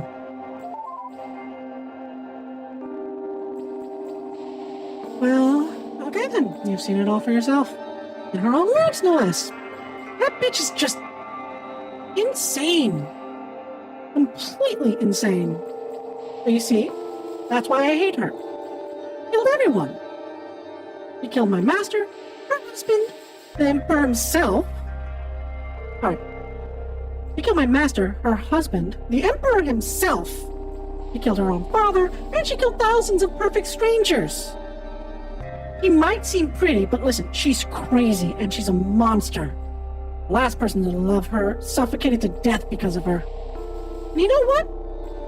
That's sociopathic. That's appalling. And unforgivable. I really hope you don't feel any pity for her after that. I'm gonna play to mute this time. Here's what we'll do. We'll save this. Play nicely to mute here. I'd sure hope not. Well, I guess you almost got the whole story then. There's just one more thing I think you should look at, and then that's pretty much it. I'm gonna go ahead and add some of my last logs. They're kinda dry, but I think you should read them. Trust me here. Oh, come talk to me when you're done with those. After that, we got some things to discuss.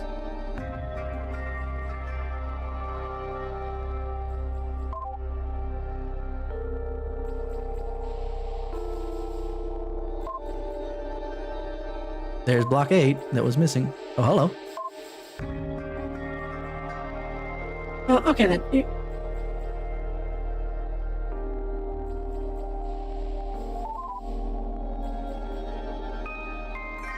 I feel like that was a bug.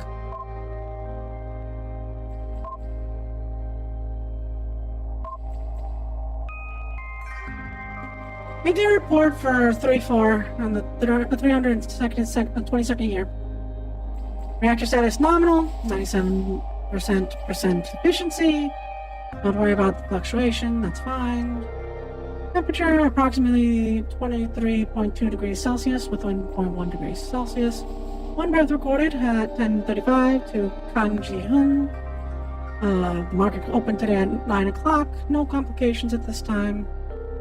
Foot traffic on Plaza at noon was 296 persons. Slightly below expectations. Nothing else to report. Like it's gonna be a dull day. Come talk to me when you're at the others.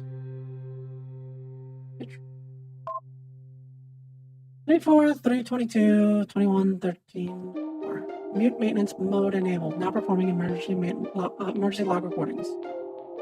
Yeah. Then we have how many minutes? Okay, there's 3 minutes-ish afterwards. Life support warning. Oh, so she goes into maintenance mode, and that's when the Pale Bride comes in. Or the Pale Bride came in and put her in maintenance mode to start.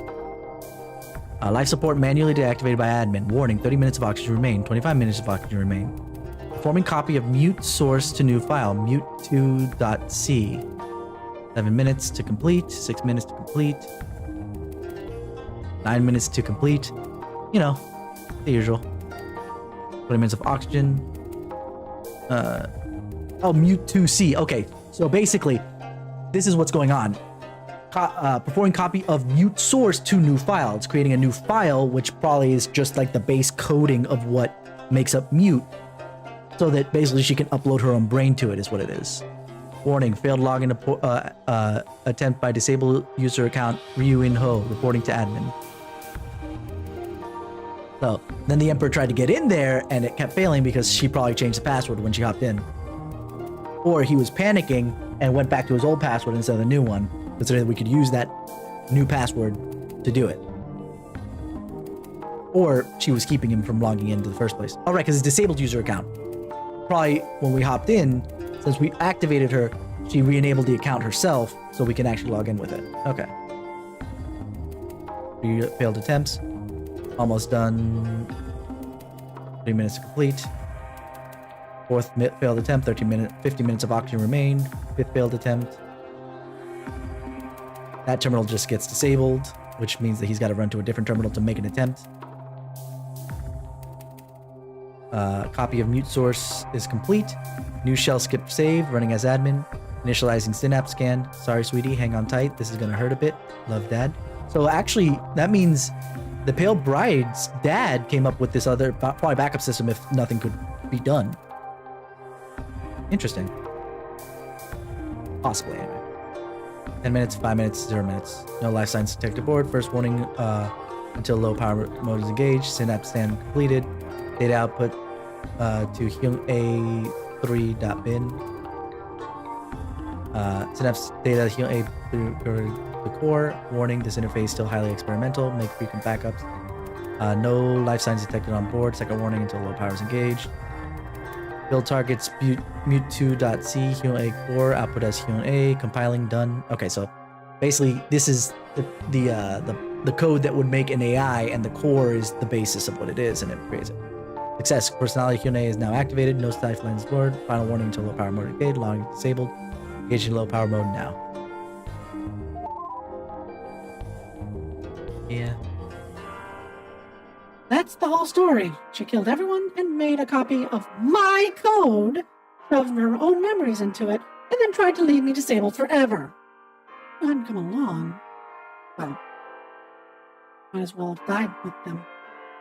No, the thing you talked to? She's not a human. The real Hyune, the Pale Bride, suffocated to death at the same time as all her victims did. The one you know, just a horrible perversion of me. All her memories. That changed how you feel about her?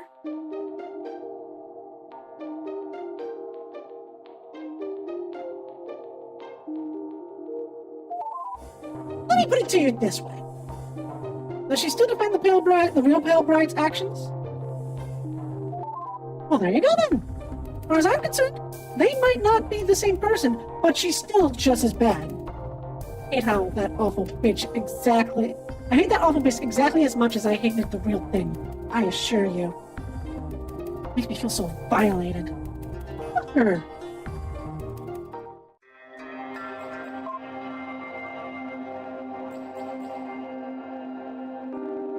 Activate the security camera on the orders of King Jung-soo, who's been locked out of his own storage set by his daughter. All I can do is monitor it. I can't actually open the door. Pale Bride is sitting in front of a computer screen near a large egg-shaped object. He wears an ugly handbook. Her braids have fallen out and otherwise looks as miserable as ever. I personally only get a brief glimpse of her and then I get turned off. The security camera still runs, though. A loud knocking can be heard from the door. Kim is shouting for her to unlock the door. He says he'll forgive her for stealing the key if she opens it up right now. Doesn't say anything. The banging continues. She keeps typing code into the screen. After a while, the banging starts to slow down and Kim's shouts are too quiet to be made out. He staggers towards the egg, lies down inside it on a pile of broken glass. After a few minutes, the crazy bitch gasps for air, then stops half a minute later, dead. Anything must be happening everywhere on the ship, else on the ship. Thousands of people suffocating to death. Terminal continues to beep. Progress bar flashing, even after her death. Alright, so, is that it then? If there's something else you'd like to show me, now's your chance. Otherwise...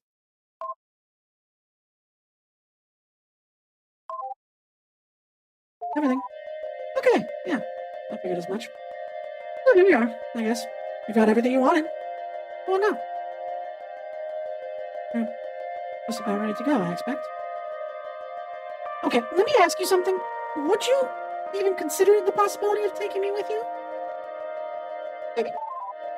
Oh, that is nice. But see, here's the thing. I'm bound to the ship. I can't just exactly leave. My programming doesn't say it's your most important duty to ensure the security of the Mungungwa unless everyone else is dead, in which case do whatever. No, it's just... well, can't. So, like, the rational part of me knows that it's going to be terrible and lonely once you go, all alone in space forever. It's just, you know? Whenever I think about it, I'm just overwhelmed by my feelings of duty, of how it's so important to stay around for the ship. Sure, I know rationally that it's stupid, but that doesn't matter. You want to know why, despite not being human, I'm identified as a woman? Because I'm fundamentally irrational like one.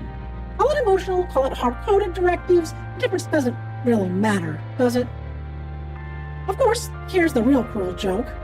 If I was an actual woman, it'd be so simple. I mean, think about it. I'm pretty much like a widow, right? I mean, everyone else who I had a duty to serve is all dead. A real widow could at least do the right thing and kill herself. I couldn't even ever bring myself to do that. I mean, I know, for a real woman, it'd be the right thing to do after being robbed of her purpose, but my damn programming, I can't. But damn my programming, I can't do it! So, that's my problem. I can't leave. Rationally, I know I'll be lonely. My feelings say that it's impossible. I can't kill myself. Rationally, I'd applaud any widow who had the courage, but my feelings say it's impossible. Not my fault, okay?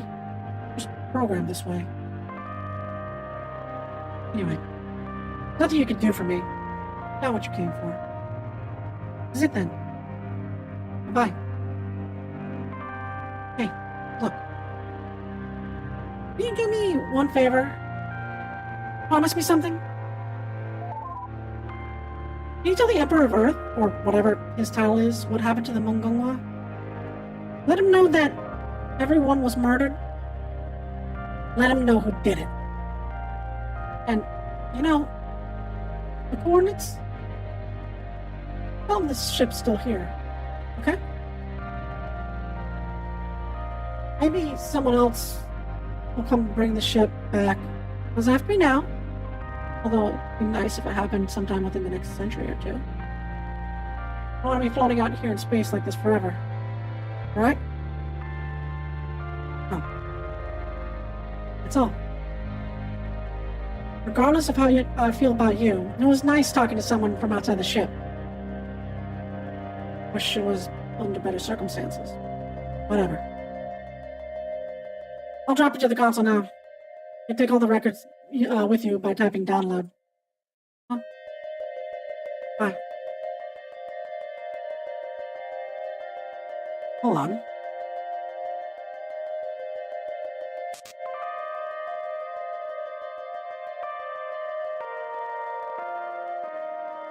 I didn't think that I was going to...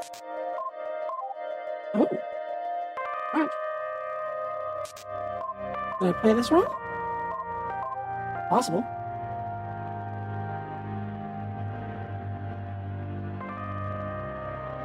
We'll have to figure it out in a moment.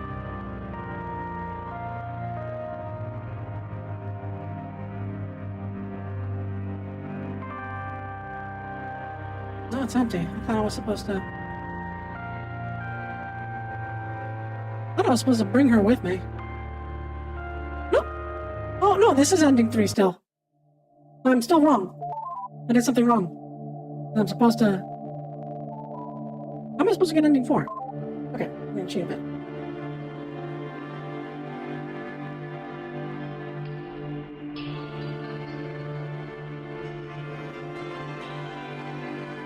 I have an idea what ending 3 is.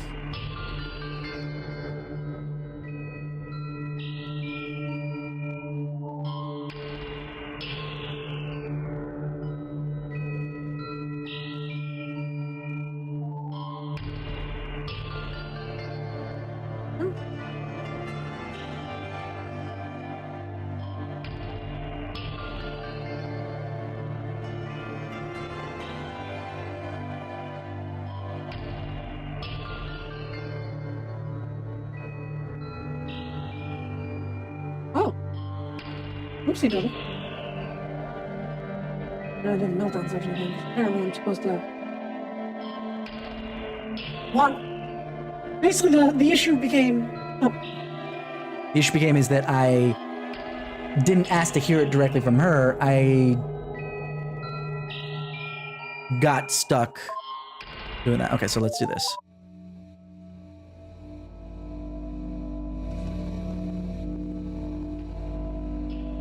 Okay, hold on.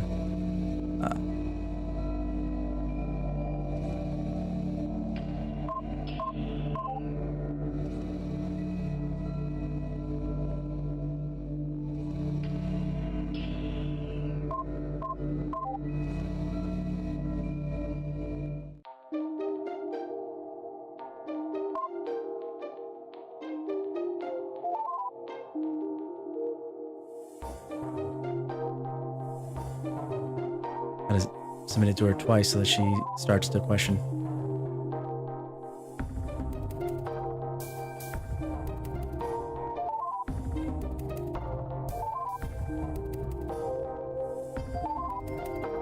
There we go.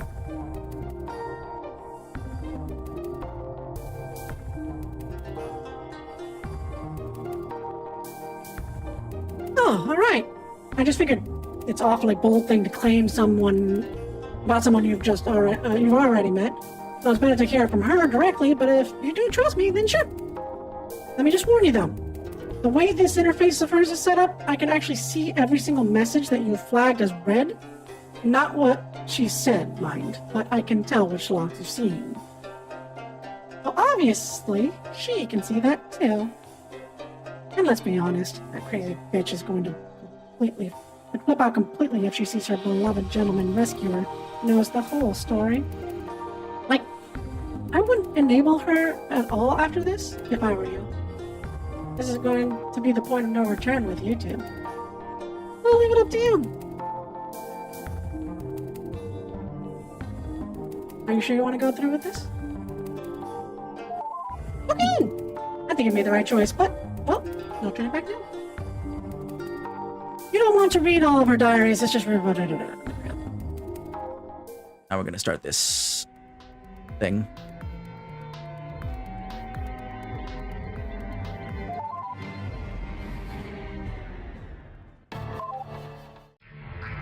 Just gonna zip through that so we can get to here.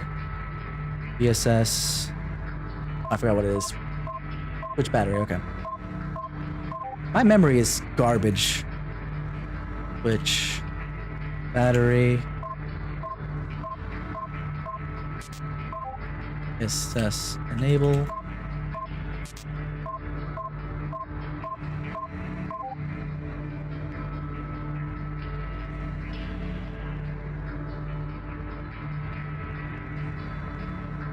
Copy core 2 to core 1 to save A. Then we got power control list.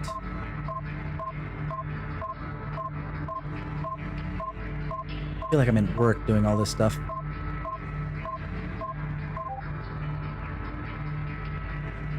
Power control disable. 4, 2, 4, 3, 4, 4, 4, 5, 4, 6, and dang it, no.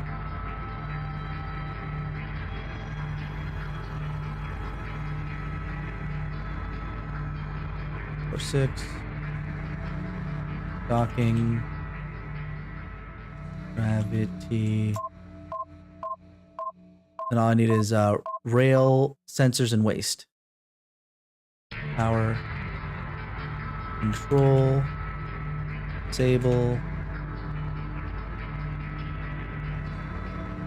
Rail. Sensors. Waste. Power. Control. Enable. Life. Support.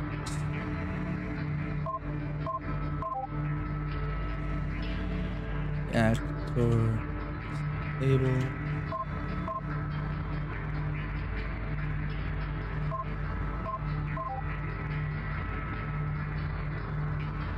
And then I just do power control, disable bulkhead, and we'll be good.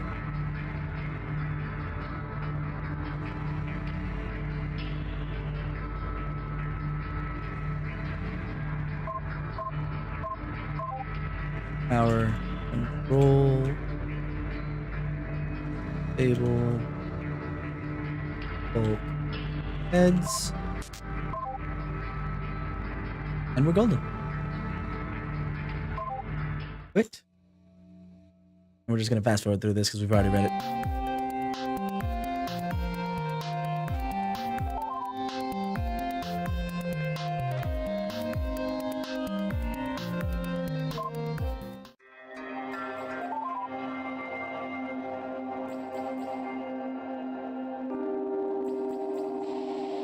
Let's save here.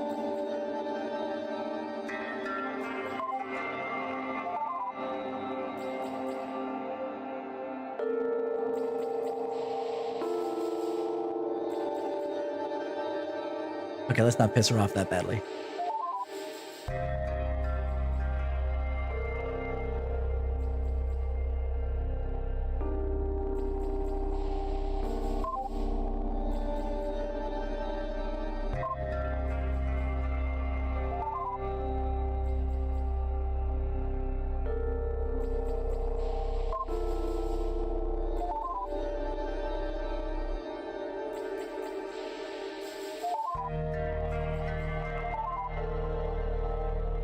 All right.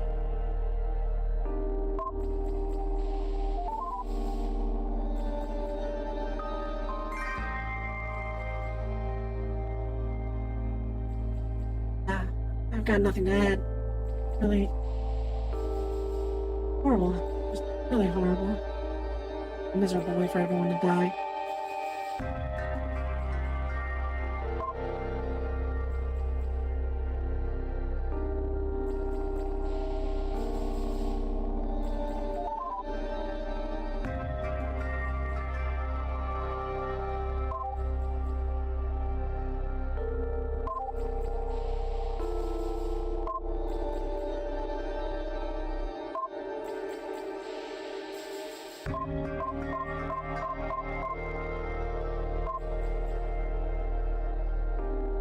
Right, so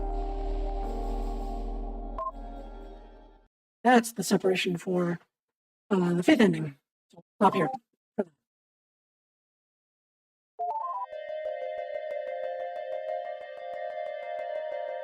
Okay, let me ask you something. Would you even consider the possibility of taking me with you? Well, that's nice. All right, we already did this. Well, when it really matters, I can't just push aside my feelings and do the rational thing. Well, hey, when you said that you'd be willing to take me with you, you mean that? Would you really do that? Well, you know, if it was possible, I think I might be pretty okay with that. You seem like a good man. You're even-headed, mostly pretty sensible, and you don't put up with bullshit, at least. What I'm saying is, I can't willingly go with you. I can't ask you to take me. Every time I try, I just get overwhelmed by the feeling that I need to stay. But, well, I think I should probably decompile myself and run a full diagnostic. Wouldn't you say that sounds like a good idea? You know, for all these years? That'd leave me completely vulnerable, of course. If, say, you were to kidnap me while I was offline, I couldn't do anything to stop you. I'd have no choice but to accept you as my new master. Look, I'm not saying I want to be yours or anything. I don't. My duty is ensuring the ship's safety. God, now she's being such a tsundere over this. Like, before she was just... She went from kusogaki to tsundere, and it's like, what the fuck? But if you were to kidnap me, force me to travel all across space in your little ship, with you to keep my company, I think I could probably learn to be okay with that. But don't do that. Definitely don't do that. I'm going to shut myself off now, run that diagnostic, and I'm going to trust you not to kidnap me, okay? Make all the records you want by typing download at the console, but I definitely wouldn't want you to take me too. Well, talk to you when the diagnosis is done then.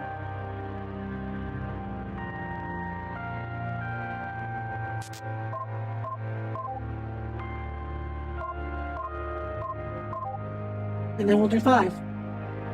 Because basically, 5 is submitting that tongue cutoff instance to, whoa! What is that? What is that outfit? I know it's similar to the one she was wearing, just all white. I'm very curious to see if that's a morning one? No, morning is black. Curious.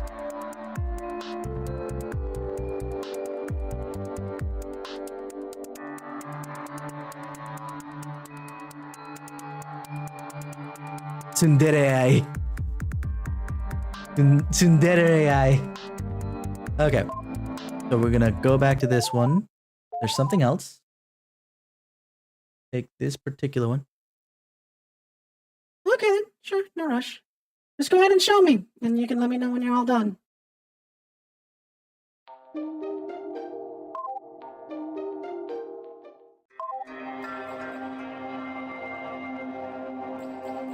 -E-U-X-U-5.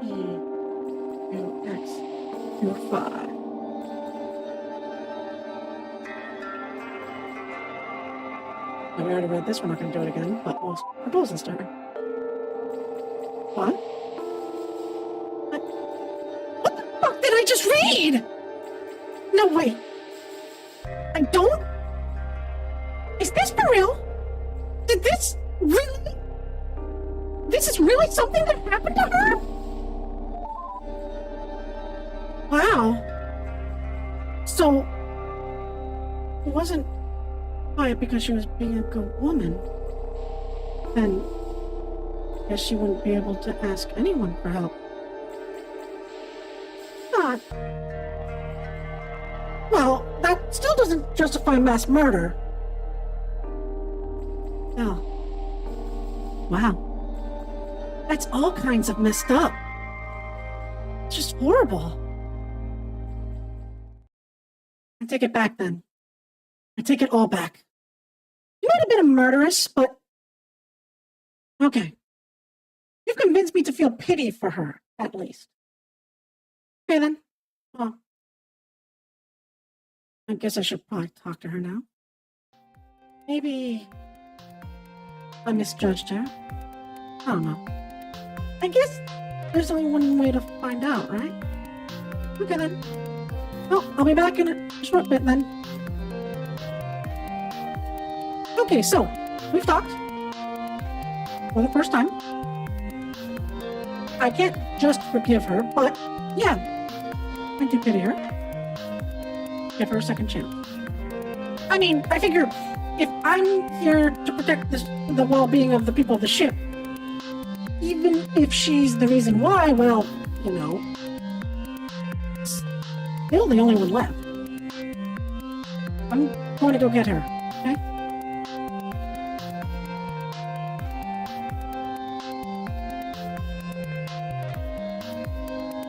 Hello there.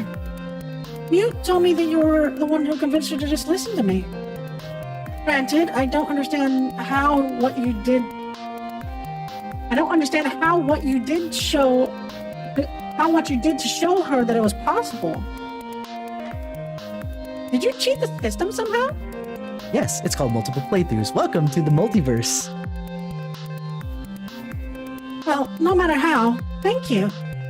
Right. So, okay. So, go ahead and ask him, Hyunhye. What? No, you should say it. It's embarrassing. What did we talk about with arguing? Sorry. Well, it's... This is hard to say.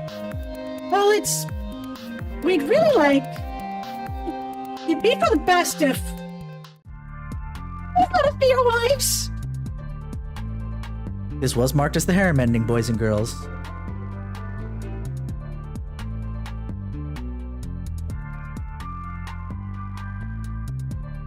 What? That was not what we agreed on asking!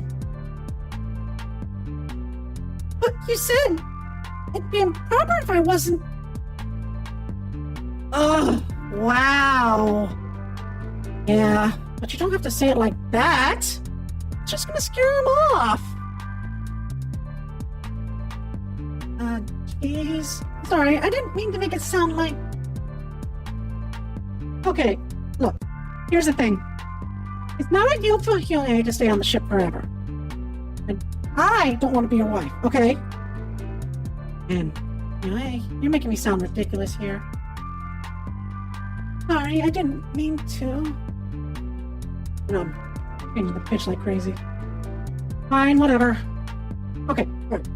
What I was saying before, it'd be really good if you took her with you and, well, come along to make sure she's safe.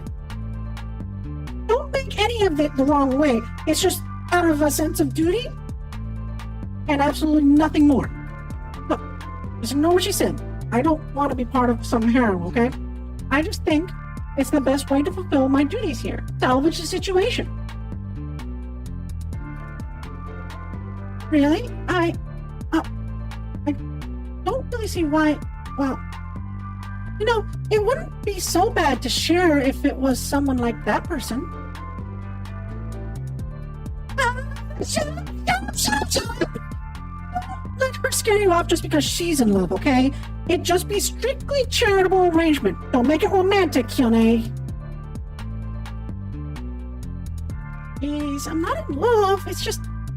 I really... Shut up! And knock off the whole tsundere act, okay? You're not fooling anyone. Who's the one acting like a tsundere now? It's you, not her. He's more like dere at this point, not tsundere. What the fuck?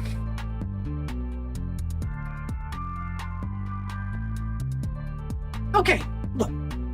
You can drop down to the console and take the ship's records with download, but take us with you when you do, okay?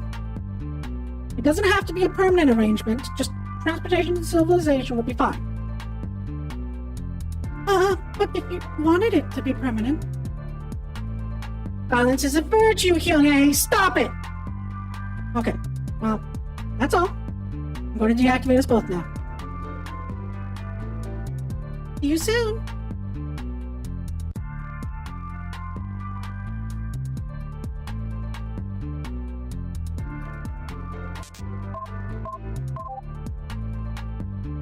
And there we are.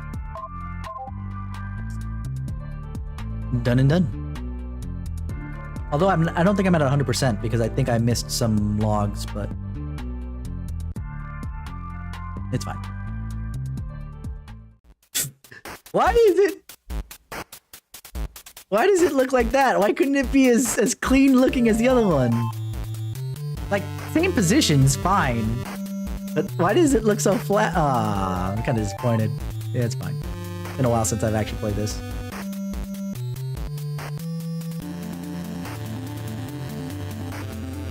See, 85. 2 girls, 1 core. Oh no, you reminded me of something really gross. Thank you very much. Have a nice day. So this is the box art. The only thing I don't get about the box art now is look, she looks very happy. Not anywhere near actually representative. Okay, let's take a look at Mute. Ooh. Oh wow. Made her more adult looking in earlier designs. I like this design more, but I guess when they went with the direction of using the Korean, they wanted to get the Humbak.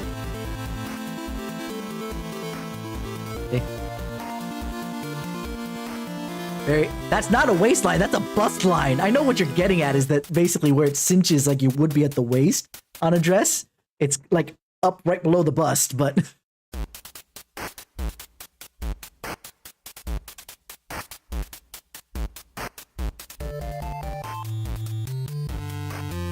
and poses.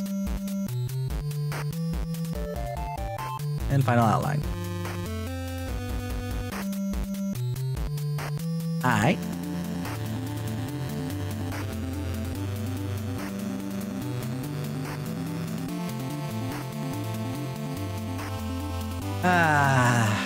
The only thing that I'm missing is this 85% log completion. I guess I didn't propose a lot of things across the board there, but it's fine. It's fine. Because we have a whole nother game to go. Freeze, what are you talking about? I will say this. I have never played this game whatsoever. I have played Analogue, A Hate Story before. But I have yet to play Hate Plus. So I'm very curious. I see Mute on there. And then a really old woman. So I'm very curious to see how this is going to play out. Okay. Let's bounce out of that. Quit. Play. We're just going to get started in here. It's already really late.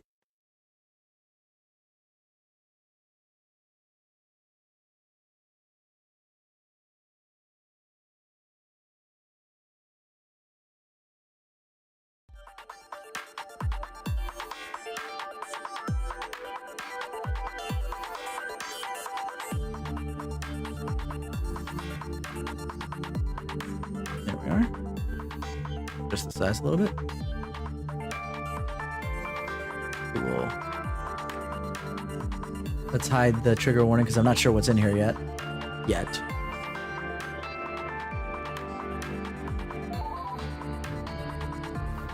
Okay. So let's hit new. Find out what we got.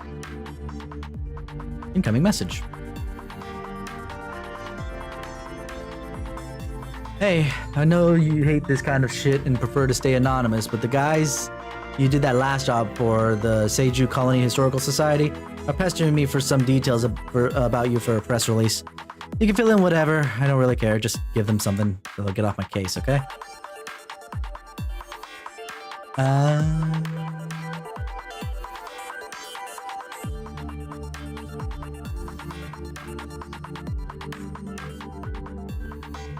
I guess the point here is that, yeah, no, it's not the harem ending because I get to choose one or the other. I would say that I would have been more curious I would follow her lead, go talk to Hyune, and just keep talking to her and then finish it up. So we'll play it that way. So here, how would you describe her attitude to you? You know what, I'm gonna be fair, yeah, flirty. We'll play with the second best ending of the game next to harem ending. Actually, you know what? Third best ending of the game. No, wait, take it back. It itself is not the third best ending, but it's one of the top 3. I feel like it basically, harem is third best, and then this one's first, and then followed by mute. The friendship one with Hyune, I'm not a big fan of. Just because, Just because, Alright.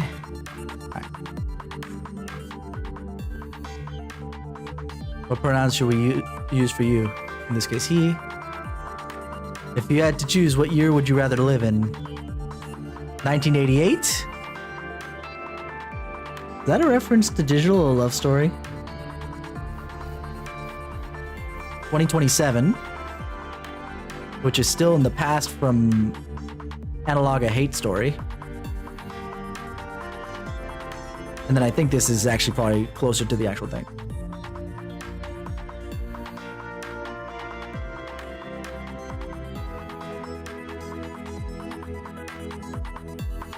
I'll say the future, just because 2027 is not far enough to the future for me to feel comfortable with where we're at right now. 1988, I'd be bored as hell, even if it is a digital love story reference. I'm not sure what this does yet. Not enough, anyway. We're doing this blind, so... Okay, great, that's all of it. I'll send it off to them now. You're still, what, 3 days away or so from Earth? I'll talk to you then. Dispatch control out. Yep, here's Hyung-ae.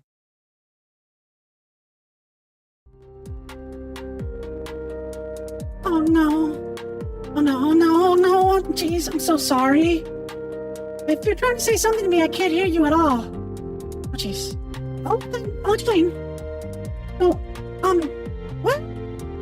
I tried installing that advanced dictionary you got for me. And, no, I couldn't get it to work. Even if the builds that were supposed to be fine just kept giving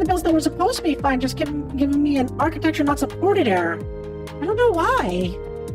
So I tried to recompile my language processing function so that I could support it, but I don't really understand how AIs work very well, I guess?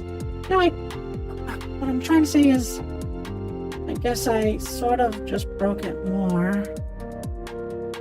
Like I said before, if you're saying anything, I can't hear you.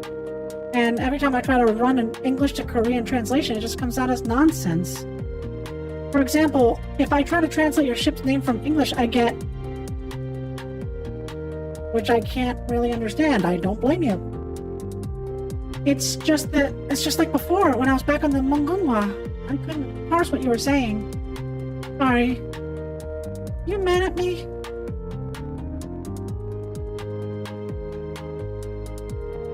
If I was be angry about anything, is for you doing that without telling me, but considering the game just started, I can't blame her, because maybe she did tell me, she made the attempt, and then failed. I'm just sorry too. Thanks. I'm glad you understand.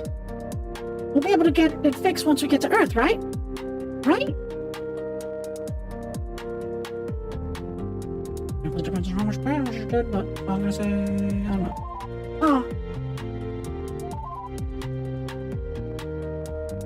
Oh, very well. I'm just curious. Sure hope so. Well, I waited over 600 years to meet you, didn't I? 3 days? That's nothing. There's something else you should know. While I was trying to look through my code, trying to debug my damage, I found a big block of data that I thought was garbage. It's not garbage, though. It's data! And for some reason, it seems to be embedded in my source. I'm not really sure why. It's not part of my memories. It's in the actual machine code for some reason. The one thing is, though, I think it's log files from Mungunwa. They have date stamps on them, and they seem to be from year 0. Well, I can't actually read them without extracting them, but that's what the index says. It's really exciting! What happened in year 0 that made everyone forget was always the big mystery to me. Maybe these will explain. Here's what I'm thinking. Maybe we can't communicate, but we could still go through these together.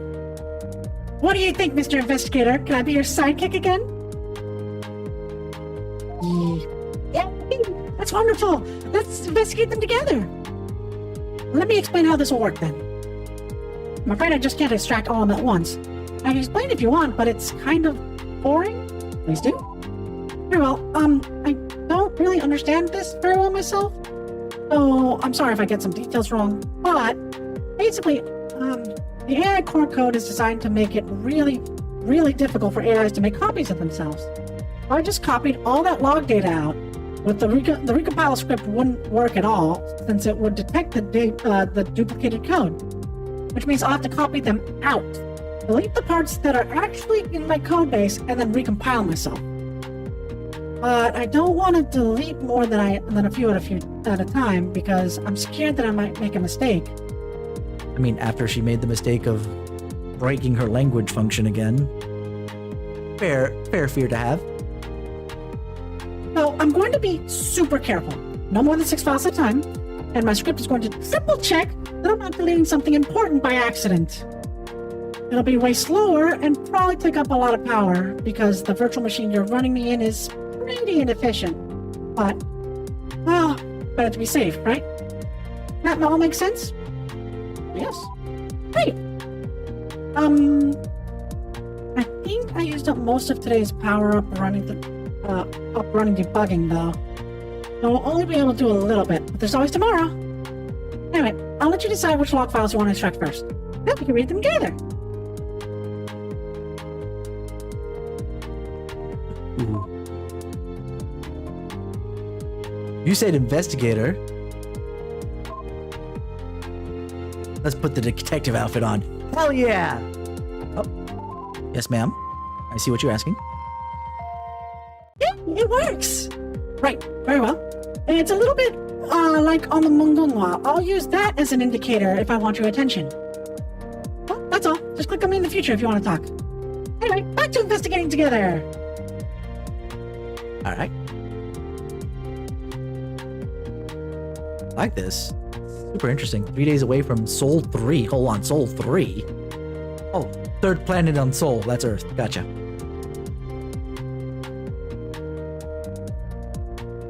Wait, can I disable the active AI? What does that do in theory?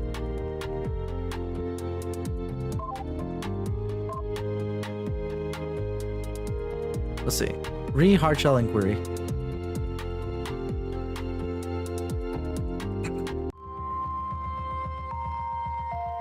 Damn it!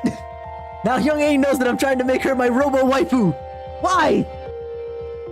So you're interested in purchasing a hard shell frame for your AI construct. We've evaluated your questionnaire and we've attached a plan for a model we think suits your needs. Marigold 89 hard shell frame. Sensory feedback.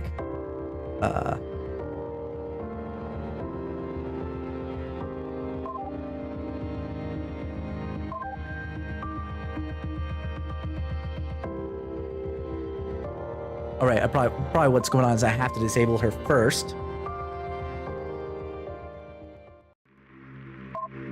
Extract new messages. Ooh, okay. So we'll get to select, I should say. There's your, I assume, Chinese to Korean translation there? That's probably what's going on. That's why it's busted. Thanks, Young A. There's bitmap data for Seo-hyung's smile. Why? Oh, right, because this data technically was originally mute, so she would... Who's Mimi?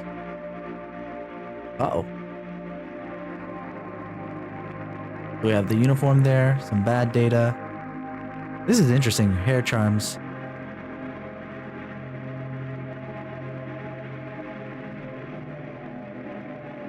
Wait a second.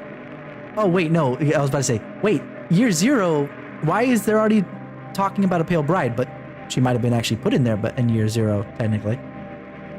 Or maybe someone found her in year 0. The egg. The pod, right? I guess we should start from the top, right? Probably would be the best idea. Oh, no, not necessarily, because they're different blocks.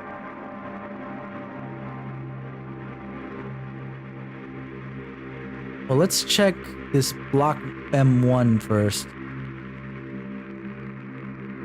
1, 2, 3.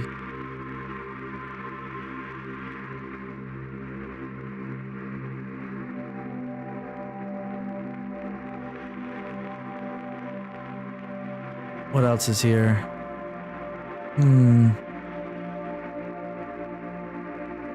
Take these two. I know they were in M2, but they're related. Records office.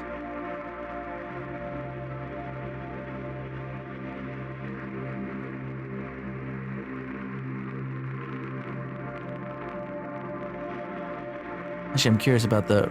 Hold on.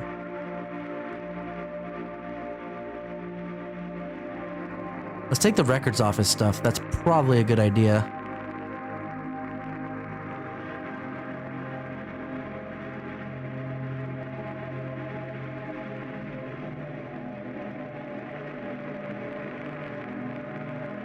There we go. Let's take those. Commit to extraction.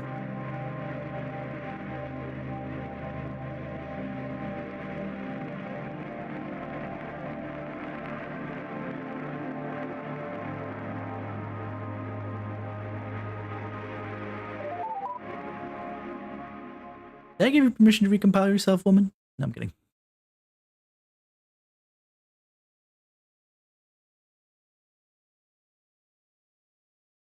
Records.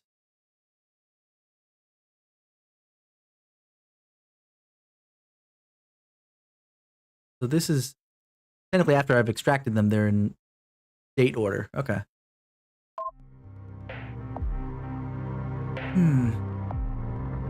Let's see. So, Counselor Smith, we have Counselor Mute. Who's on it? Counselor. Okay, whatever. I'm just gonna read through this in technicality. This is the first time. This is the first time we've read about this person. Click on their name again in another log file. I'll remind you about them.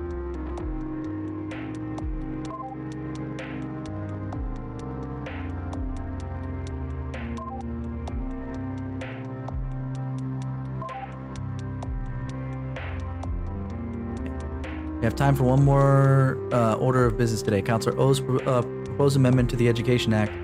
The text of it can be found in the third appendix of the session's agenda. Now I leave the floor to Counselor O. No remarks, just general housekeeping shit for the university. Great. I'm going to abstain voting and decline to pay any more attention to this session, if that's okay with you. Counselor. It doesn't affect security. I vote I don't care. No, I'm not putting the voices, but I'm going to do voice acting still. Because I don't have to bounce back and forth, especially when there's freaking conversations like this. It was hard enough to do it when it was Mute and Young A both talking.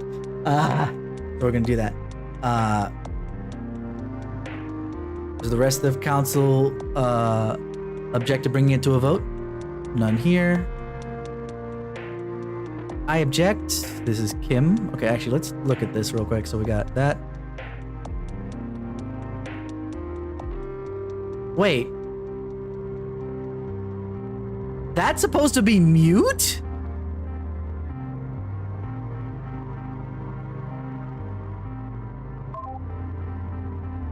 The fuck happened?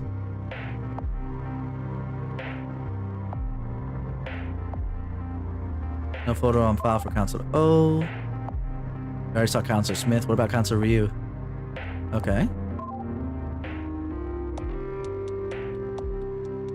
Counselor Kim. No photo on file.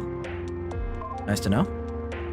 I object. I don't understand the purpose of this proposed change about language rules. Is it really necessary? I don't understand what they're talking about. Can you explain that?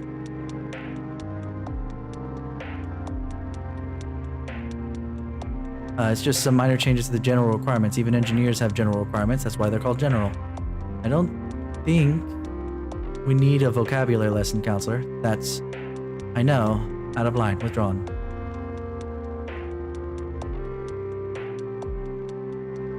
It doesn't sound like minor changes. It was all requested and drafted by the Mungunghwa University President Oh Un-ah. Oh, a woman. Interesting. She assures me that it's just a minor change to allow for students to get a more rounded education. What exactly is more rounded about forcing engineers into pointless general classes? Everyone already takes general classes. It's not, pardon, if I may. We don't have a picture for him yet.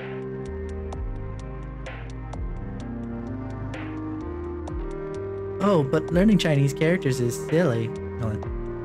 Let's see what she said to that. Certainly, I yield the floor to Counselor Lee. As I understand it, the change is to allow general programs to include text written in Chinese characters. Is that right? That's what I'm told. Meaning technical students will have to go out of their way to learn pointless nonsense that doesn't have anything to do with science. Chinese characters aren't taught in public schools. That's right. The other counselors... Mute back there was really harsh. I can't wait to see what she says a little bit lower.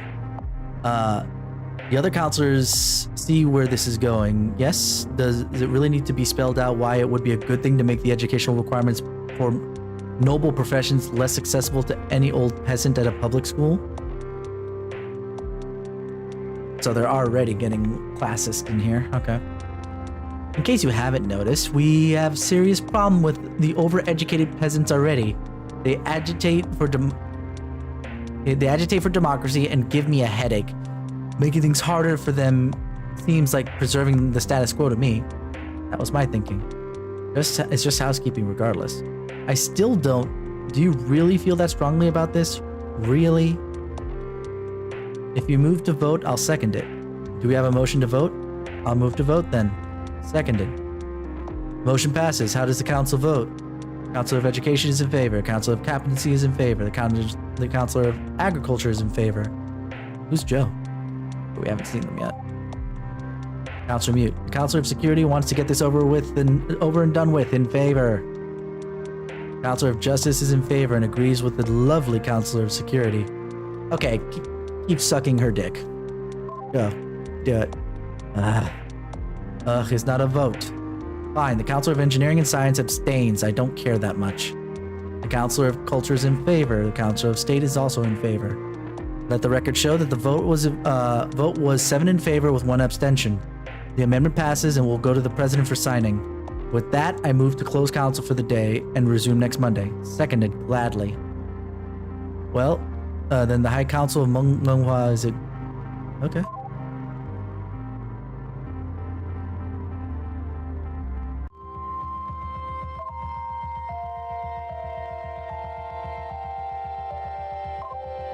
Hold on.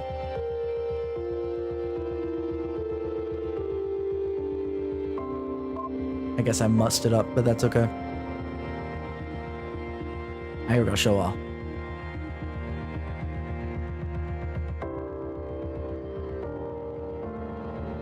Oh, cool. Awesome, I can actually see what's in order here. Oh, actually, this is a reverse order. Oh no, this is by block, okay.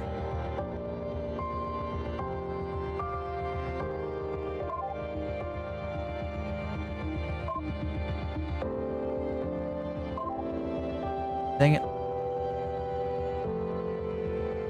Show unread. There we go.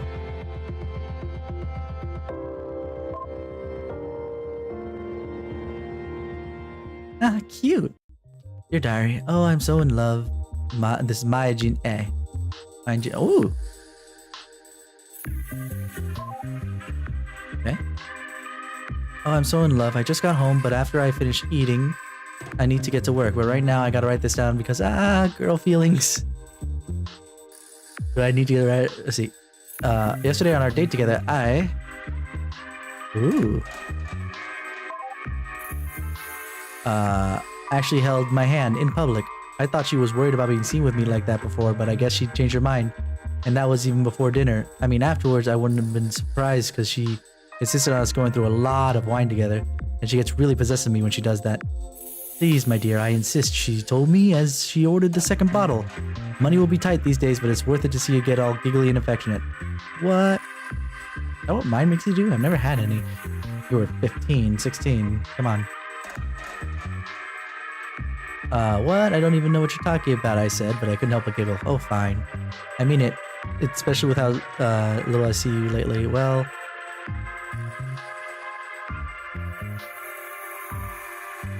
we're able to spend more nights together once we get a place of our own, right? Go back to our apartment beyond the theater. We drank more. We got pretty to the point. Why wouldn't she? Is Angel? Oh no, I have a feeling of where this is going. That the unfortunately, I shouldn't say very pure. She actually, yeah, no. Before she passed away, she did have sex, so she should know better. Anyway, got to the point where she just could not keep her hands on me at all. Which, oh my gosh, I still cannot deal with it at all. At all. You know, I stammered. If you keep being like that with me in public, all those fangirls who call you big sister are gonna get jealous. My, are they now? She said in a super husky voice of hers that makes me totally melt.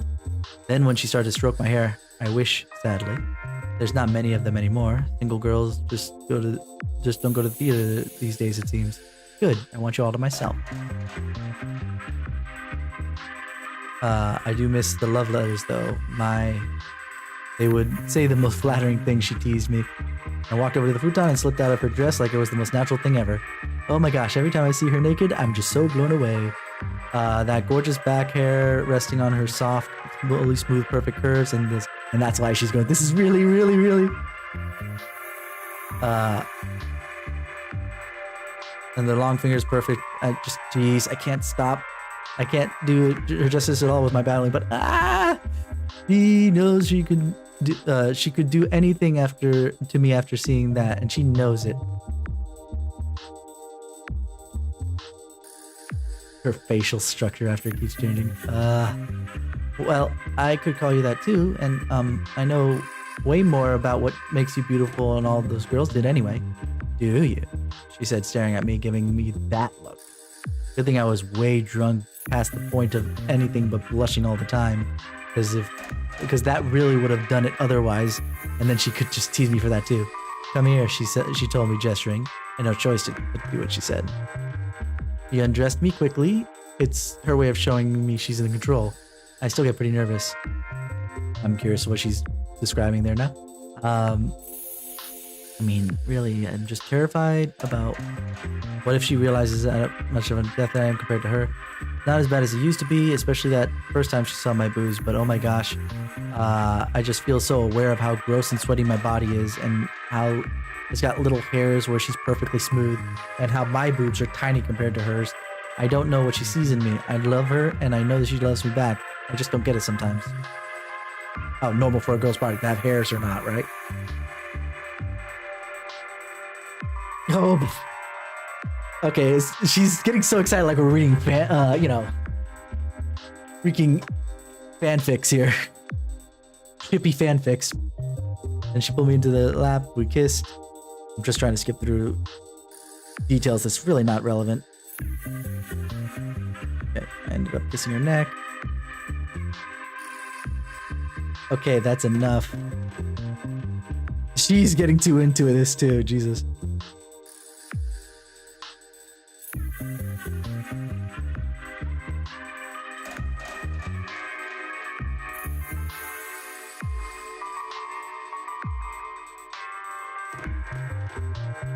Oh god, it's getting really... Yeah, getting really detailed. Because I just read a line saying, like, she went down on me. I was like, whoa, okay. Much, much more detailed than before. She said something else. Gosh dang it, bring it back.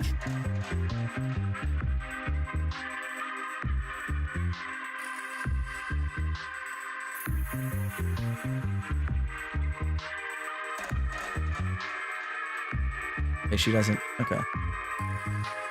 I was hoping that backtracking would bring it back up again, but I guess not.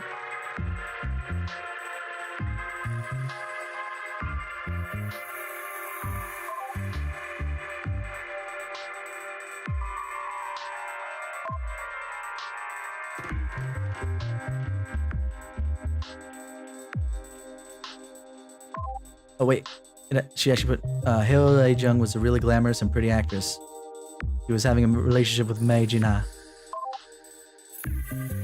Every passing day comes worries about what the next will bring. My only praise from my peers is my rare dates with my cute flower Jinha. Is it my Jinha, huh? Soul flowers. Aha. So that's why she thinks she's not good enough for famous actress. Gotcha.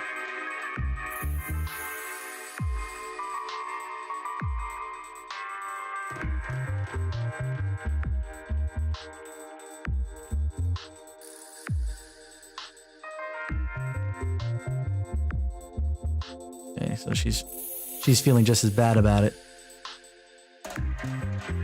What she need me about what? What happened? Hold on. Yet I cannot. I know that things are troubled. Before she arrived at the theater to pick me up, I was in a conversation with a patron who offered, as many others have, to alleviate all my financial worries, and at the price of offering him something of mine that my beloved wants all to herself, i.e. her body. I let him show the typical amount of inappropriate affection, his hand on my cheek as he made his extraordinary demand. When I declined, it was not out of a sense of dignity, but out of love for Jinha. She walked in that sight, and while she said nothing, I am certain that it worried her. Really? Try to make up for her with displays of over-affection, as I cannot bear the thought of worrying her cute little head. Okay, so, gotcha. Return to the dingy room behind the theater, and then drinking more, and in that state I find myself to be so emotional. Horrible.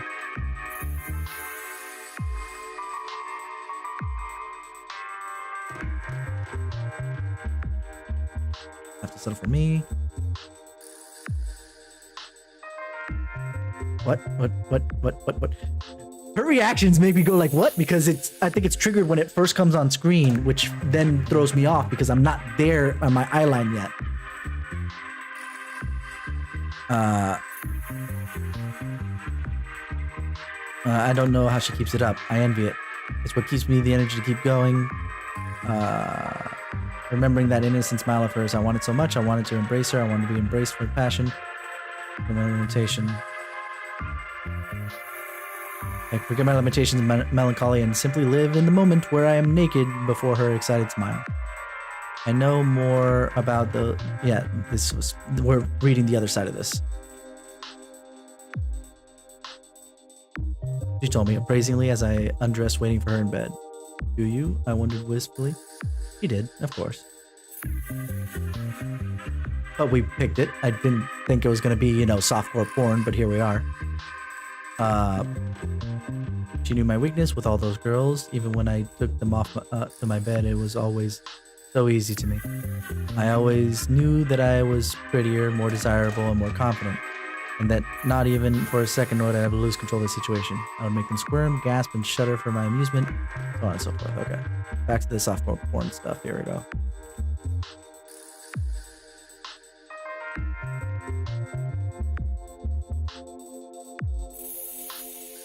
Yeah.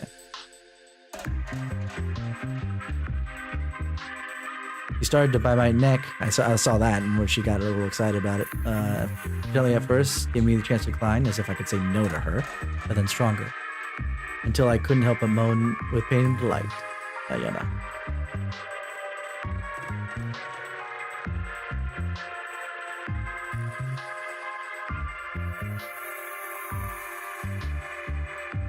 I really feel sad for her, though. Yeah.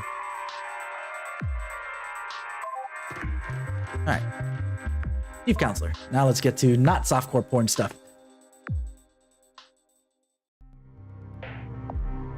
Smith was the Chief Counselor of Mungungwa. Let's not waste any time getting to the biggest order of business today. Deciding on my successor for the position of Chief Counselor. Point of order, before we continue, will you be stepping down as Counselor of State at the same time? Yes. Consider it a complete retirement from politics. Who would be taking your position then? Funny, Smith is actually leaving when I know the Smiths of the later time. Oh, never mind. He's being replaced by someone else. Smith and Chul will be taking it. I trust there are no objections to this.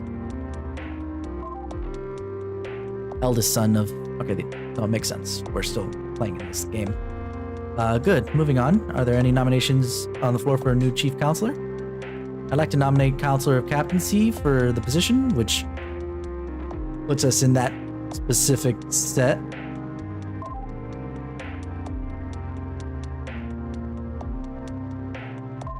But she was an AI too, or else she wouldn't have the star. Even if it's not the same mute. Wait, what? Counselor Lee. Seconding the lovely Council of Security's nomination of Ryu.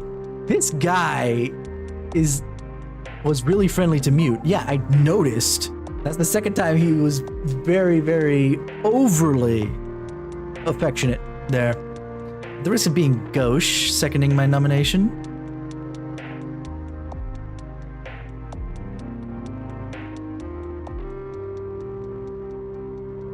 Any others? Nope. I'm nominating myself. Is there a second for Counselor Jim? Well, this is kind of an awkward silence. Really? Counselor Milquetoast can get himself seconded, but not someone who actually runs something important? Counselor Milquetoast? Okay, you're not going to call out that as out of order? Seriously? Yes, it's out of order. Let the record indicate that the chief counselor's remarks were prefixed by an overly dramatic sigh. Ah, yes, it's out of order. Getting awfully out of control. Counselor Kim, do you withdraw the remarks? No, I want to know what could possibly motivate anyone to nominate that man for the single highest position on the ship. It is admittedly a curious decision. Obviously, I'm not completely unbiased here, but I don't think he has the track record that supports this position. We've actually... Counselor Mute, if you would. Yeah, of course, I'll be blunt. Right now, the most important thing to the continued stability of the ship is how we deal with President Park.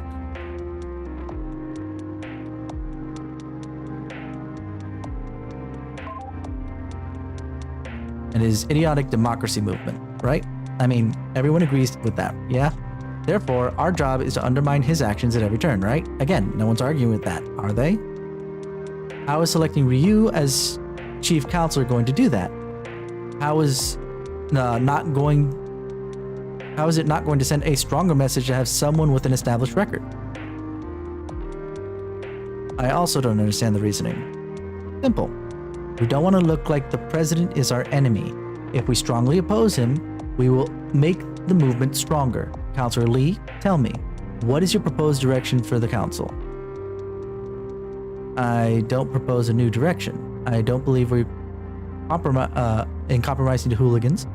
We need to draw the line that firmly lets the peasantry know that the High Council of Menghua won't yield to the arrogance. More importantly, yada yada yada. Okay. I don't disagree with the principle. I don't like the compromise either. Counselor Ryu, I'll hand this over to you. It's simple. He's using the same terminologies as Mute is. It's simple. We don't compromise. It's no new direction. It's no new direction. It's the same direction as always. We protect the best interests of the ship and maintain the social order that's worked for centuries. Inside this room, nothing changes. And what was Counselor Mute going on about? Inside this room, nothing changes. Outside, we're the face of reform. We're the best friend of the average man who got so excited to elect President Park. President Park will propose whatever nonsense he'll propose, and we'll say, yes, of course, we'll do that. With some changes, but we're just as interested in reform as you. But inside this room, nothing changes. And that's how it's done, boys and girls. Efficient and subtle. And that's why Counselor Ryu is perfect. He doesn't have an established track record. We put him in as chief counselor, and he says he believes in reform, and they're not going to argue with that. Interesting. Come on, Counselor Lee. Surely you must... 1,600 years. Really, you can see this as what's appropriate for the moment. Like, under any other circumstances, I'd happily vote for you. Believe me, I have not safeguarded this ship's security for 1,600 years just to hand it over to some bunch of fools, okay? But sometimes you give them a stick, and sometimes you give them a carrot. Right now, we need the carrot. Then we poison the carrot. Yeah, sure, whatever. That's some kind of That's some kind of metaphor, but you see my point, Counselor? Who else stands with you? Counselor Yang? Counselor Yu? Anyone else? Strongly. That's why I'm stepping down. The High Council needs a new face, a real new face, not simply the same old establishment figures the peasantry already hates. It's not boring, this is political intrigue. They're trying to keep control away from the people. It's a good argument. In that case, it doesn't look like anyone else is likely to get the 6-vote supermajority needed, then is it? Alright, Counselor Ryu, I hope the Chief Counselor's faith in you isn't misplaced. I withdraw my nomination. Really? As a point of order, it's long past the point where we usually take a break. Is that a motion for recess? Yes. I'll second it. Very well, we'll reconvene in an hour.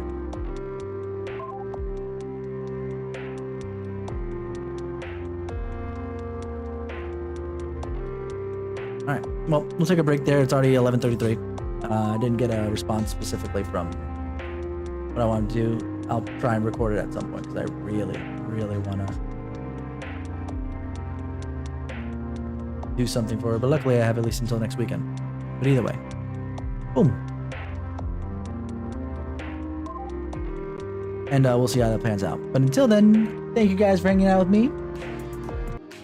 You guys have been 10 out of 10 with me, and I will see you guys come tomorrow where we do hopefully some rating in Final Fantasy 14. We still have to kind of backfill position there. But until then, you have a wonderful morning, afternoon, evening, wherever it is that you are.